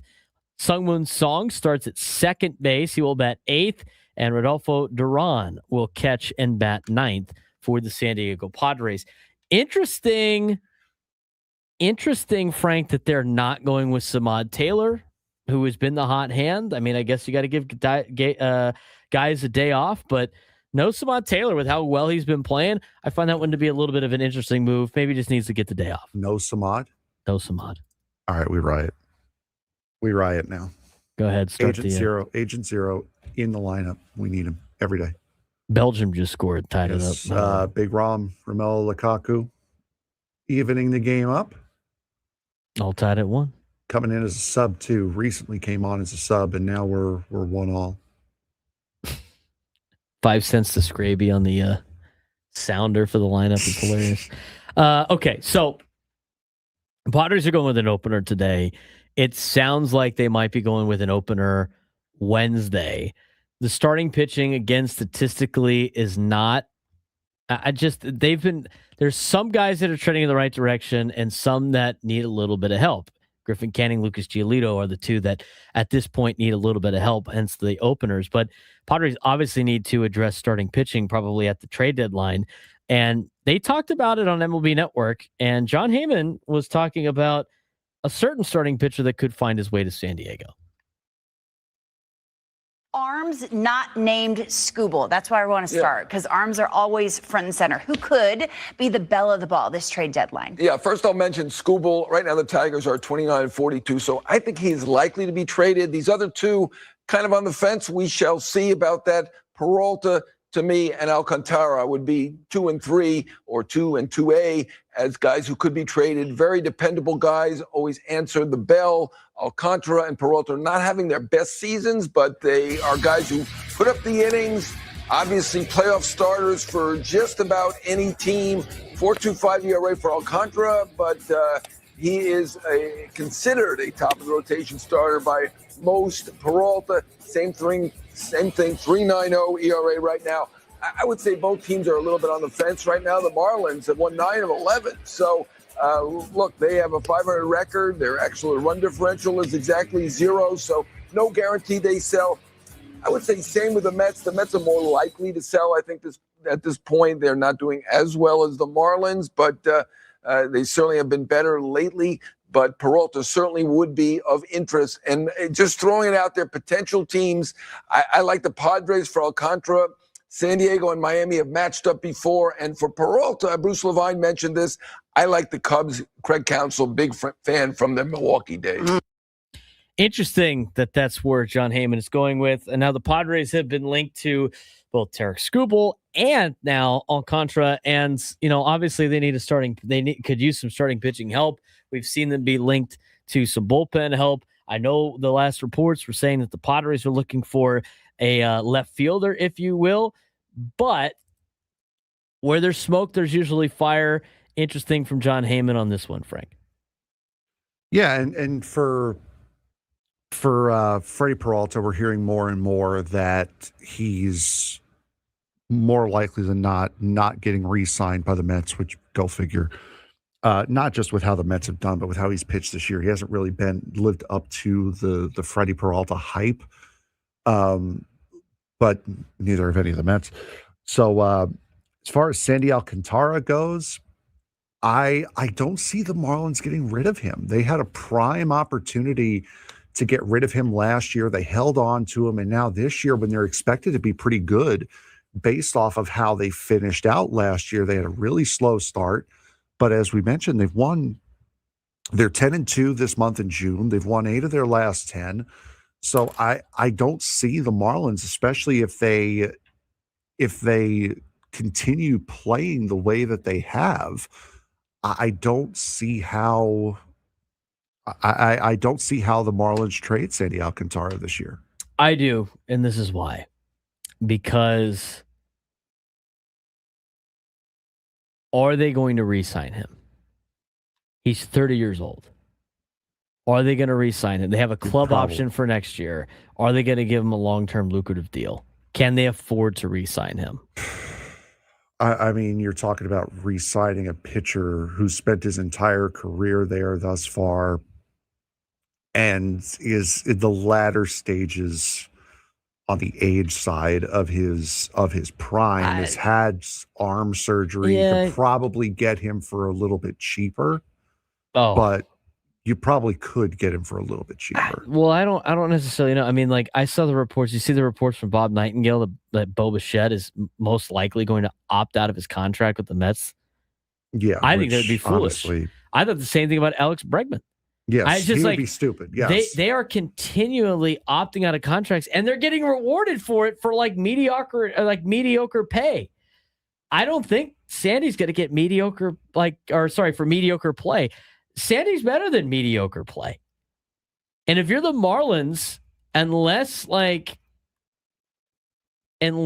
you're going to re-sign him to be part of this young guy group that you have, this is your last chance to trade him. Because he has the most value right now. He's only getting $17.3 million this year, which means by the time you trade him, 2/3 of it will already be paid. So he's going to be way less in terms of that particular deal. He's only costing $11.2 million towards the AAV. That's for a full season. That's not the prorated number of whoever acquires Sandy will be. They get a club option for $21 million next year. This makes a lot of sense for the Marlins to potentially part ways with Sandy. The only reason they wouldn't, Frank, is if they think they can win a World Series this year, or if they know they're going to re-sign him. And I don't think either of those are true. I think when you get closer to the deadline, the Marlins will be a little bit more out. I don't think Sandy fits into the long-term plans of this current Marlins team because they're arriving a little bit early, but this is not like their best efforts. If this was like 2 or 3 years down the road and they're right there ready to go for it now, then maybe they keep him. I just don't think that's the case. You also can't really, based off of what he's done this year, you can't really base the Marlins' success off of him. He's 6-4 with a 4.25 ERA in 97 innings. 97 in the third innings, allowed 49 runs, 46 earned. So it's not like he's returned to that killer he was in 2021 or 2022. It's the success the Marlins are having is with him being a solid rotational piece. It's not because he's the ace of that staff and that lockdown pitcher that he was before the injury. Even more reason to trade him then. Even more because the pitching market's always slim, and there's got to be a team that thinks that they can make him better or maybe put him in a better situation. He's not going to cost a ton of money. You still know what you're getting relatively with Sandy, and maybe he's not like the super dominant self that he is. But to me, this is the last-ditch effort for Miami to get anything out of Sandy. I mean, because next year you're not going to be able to trade him. They're not going to trade for a rental. Not as much, maybe. I mean, he's not Tarek Skubal. So I think now is the time to potentially make that move. Now, do I want to see the Padres do that? I don't know. It just depends on what you would potentially give up. And I agree with Juan in the YouTube chat. There's not one player in Major League Baseball right now that's worth giving up Ethan Salas for. That one player is like Shohei Ohtani, which is not happening. So to me, there's not a lot of options out there on this year's trade deadline where I think you have to give up Ethan Salas for. And also think about that. The Padres also now linked to Adley Rutschman. Yeah, I saw that, but Robert Murray over the weekend. I mean, yeah, that was interesting. That's an interesting one because it's a starting catcher with control, which is what you already have. I think he's only got 2 years of control, which I think is a year less than what Freddy Fermín has. And it's your theoretical stopgap. By the time you expect Ethan Salas to be ready, here comes Adley Rutschman's time to move out of the way. You've done your job. And now it's a question of what do you do with Freddy Fermín and or Luis Campusano. Adley Rutschman is a free agent in 2 years, so you would have a half a year and then a full year of him. As for Freddy Fermín, I'm pretty sure he's under contract. Yeah, Freddy Fermín is under control until 2030. He's got. So he's got 4 years left. Yeah, he's got the rest of this year and the next 3 years, so it's slightly different. But again, like what do you get at Adley? I mean, if you wanted to go get a catcher for this year and then hope for the best for next year, like Adley Rutschman probably is fine as long as you don't have to give up something crazy for him. Plus, the Orioles have 2 catchers right now, and one of them DHs on the nights he doesn't catch. I mean, because they have Basayo, which is also a stud. But we got to take a quick break. As we go to break, first one to call in and tell me 2 of the 5 players that the Padres gave up for Craig Kimbrell and Melvin Upton Jr.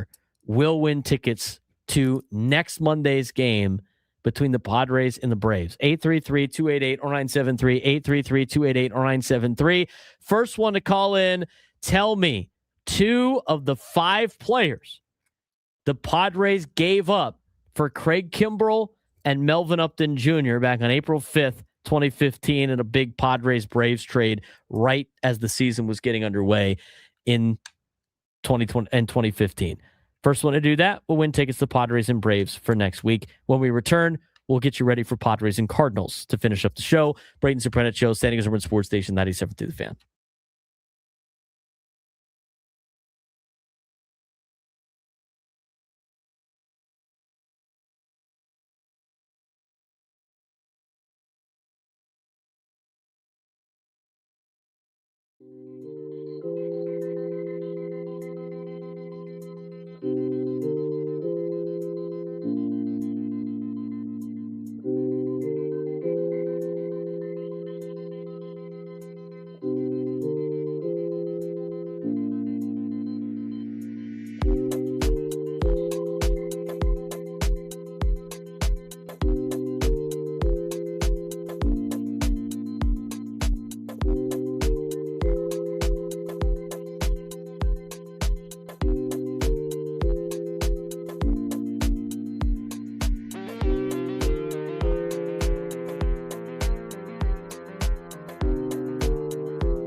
1:45 on a Monday. Get ready for Padres and Cardinals. He's Frank Marchese. I'm Braden Surprenant. It's the Braden Surprenant Show, standing at Surprenant Sports Station 97.3 The Fan. We're broadcasting live from the Bill House Studios.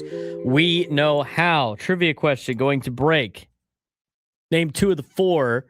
I said 5. One of them was a comp pick. Name 2 of the 4 Padres that were traded to Atlanta for Craig Kimbrell and Melvin Upton Jr. Our winner called in and said Carlos Quentin and Cameron Maben.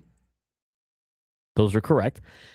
And the other 2 names were Matt Whistler, actually. Max Fried was traded in the Justin Upton trade. My mistake on that one. But it would be Jordan Parabeck and Matt Whistler were the other 2 players named. So I misspoke in the YouTube chat. Max Fried was in the Justin Upton trade. The Melvin Upton Jr. and Craig Kimbrell trade involved Jordan Parabeck, Cameron Maben, Carlos Quentin, Matt Whistler, and a 2015 competitive balance round A pick. Do I know who that round A pick was? No. Maybe I can look that up. Watch it be something like Spencer Strider or something. Who knows? Padres made a roster move today. It's an unfortunate roster move because of the fact that the bereavement list is being used. The Padres have recalled Kyle Hart from AAA El Paso and have placed Mason Miller on the bereavement family medical leave list. So hopefully everything is okay with Mason Miller and his family. Thinking about him and his family right now. Don't know what the situation is. Usually when they use that list, something's going on that obviously he has to take time away from baseball to address. So I don't know if you're going to get any reports on what that is, nor do we need to know. All you need to know is Mason Miller will not be on the roster today or maybe the next couple of days. Again, we'll wait for official reporting on that, but the Padres have put Mason Miller on the bereavement family medical leave list. So hoping everything's okay with Mason Miller's family. But that's obviously something that maybe a lot of people were not expecting today as part of the roster moves. So Kyle Hart is up from AAA El Paso. Mason Miller has been placed on the bereavement family medical leave list. Additionally, Bryce Johnson clears waivers and has been outrighted at AAA El Paso. So as we thought, Bryce Johnson is going to be still part of this organization. He's just going down to El Paso now as he clears waivers. So nobody picked up Bryce Johnson when he was placed on waivers. So Padres made some roster moves last week, and they get to keep Bryce Johnson as part of the org. So that's great. Great for him to be part of this organization. Padres are getting ready for the Cardinals. They are going to be using an opener in Wandy Peralta. Cardinals have been pretty good. They've been good all year. They have a very young team. I think they're a little bit early, and I still think they're going to come back down to earth a little bit in the second half of the season, but we'll see what the Cardinals decide to do at the trade deadline. But it's a big 3-game series that starts tonight at 4:45. Padres are coming in winning their last 2 series, winners of back-to-back games for the first time since late May as well, sitting at 35-32 on the year, 7 back of the Dodgers, but holding the National League's 3rd wild card spot. As for the Cardinals, they're 38-31, 2nd in the National League Central. They're 5 back of Milwaukee, but a game up on Philly for the top wild card spot. They got a 1.5 lead on the Padres for that wild card spot as well. Padres 2nd in the NL West, as mentioned. Run differential, not great for the Pods, still negative. Cardinals tied for 8th in run differential, plus 12 of the season. Middle of the pack in OPS this year, 723 OPS as a team, 13th in Major League Baseball. Rotation ERA, 11th in Major League Baseball, the 4.10 ERA. Bullpen ERA is 17th with a 4.21. They've won 7 of 10, but still have a lot of work to do in their division. Offensively, the Cardinals are dangerous. They got a top line power. This lineup can match. We saw it here in San Diego. Jordan Walker raking, tied for the MLB lead with 56 RBIs on the season. He posting an 873 OPS in June with 3 home runs. Alex Burleson right there with him. He's got 13 RBIs in 12 June games. He's got an 1109 OPS this month and 3 homers. Those two guys are carrying this team right now. On the season, Walker leads with 18 homers and 56 RBIs. Burleson's at 13 with 51. And watch out for Ivan Herrera behind the plate. 829 OPS. JJ Weatherhold chipping in with 10 home runs. The weakness right now in the lineup, Mason Wynn and Nolan Gorman are both scuffling badly in June. Gorman got sent down to AAA. 585 and a 374 OPS respectively for those two. If the Padres can neutralize Walker and Burleson, then the offense for St. Louis gets a lot quieter, a lot faster. In terms of their pitching, Padres will be seeing Dustin May today. He's 4-6 with a 4.21 ERA. Very hittable lately. Not really. He's been a lot better as of late. 2.89 ERA over his last 11 starts for Dustin May, including 6 shutout innings and 6 strikeouts against the Mets in his last outing. Held the Padres to 3 runs, 2 of them earned in 6 innings at Petco Park last month. On Tuesday, the Padres are going to see Andre Palante, who's 7-4 with a 3.88 ERA. And on Wednesday, they face Kyle Lehigh. He hasn't allowed a run in 3 career appearances versus the Padres, including 5 shutout innings at Petco last month. Jojo Romero has been worked hard, 7 appearances in June, has bloated a 10.13 ERA this month. George Soriano has been their best arm lately with a 2.35 ERA. Overall, again, their bullpen sits 17th in ERA in Major League Baseball. Padres have been playing a lot better, but this is a very important series that starts today. And Frank, as we run out of time here on the show, we do need to get to our bold prediction of the night. What do we think is going to happen at Busch Stadium number 3? Oh, boy, oh boy. I'm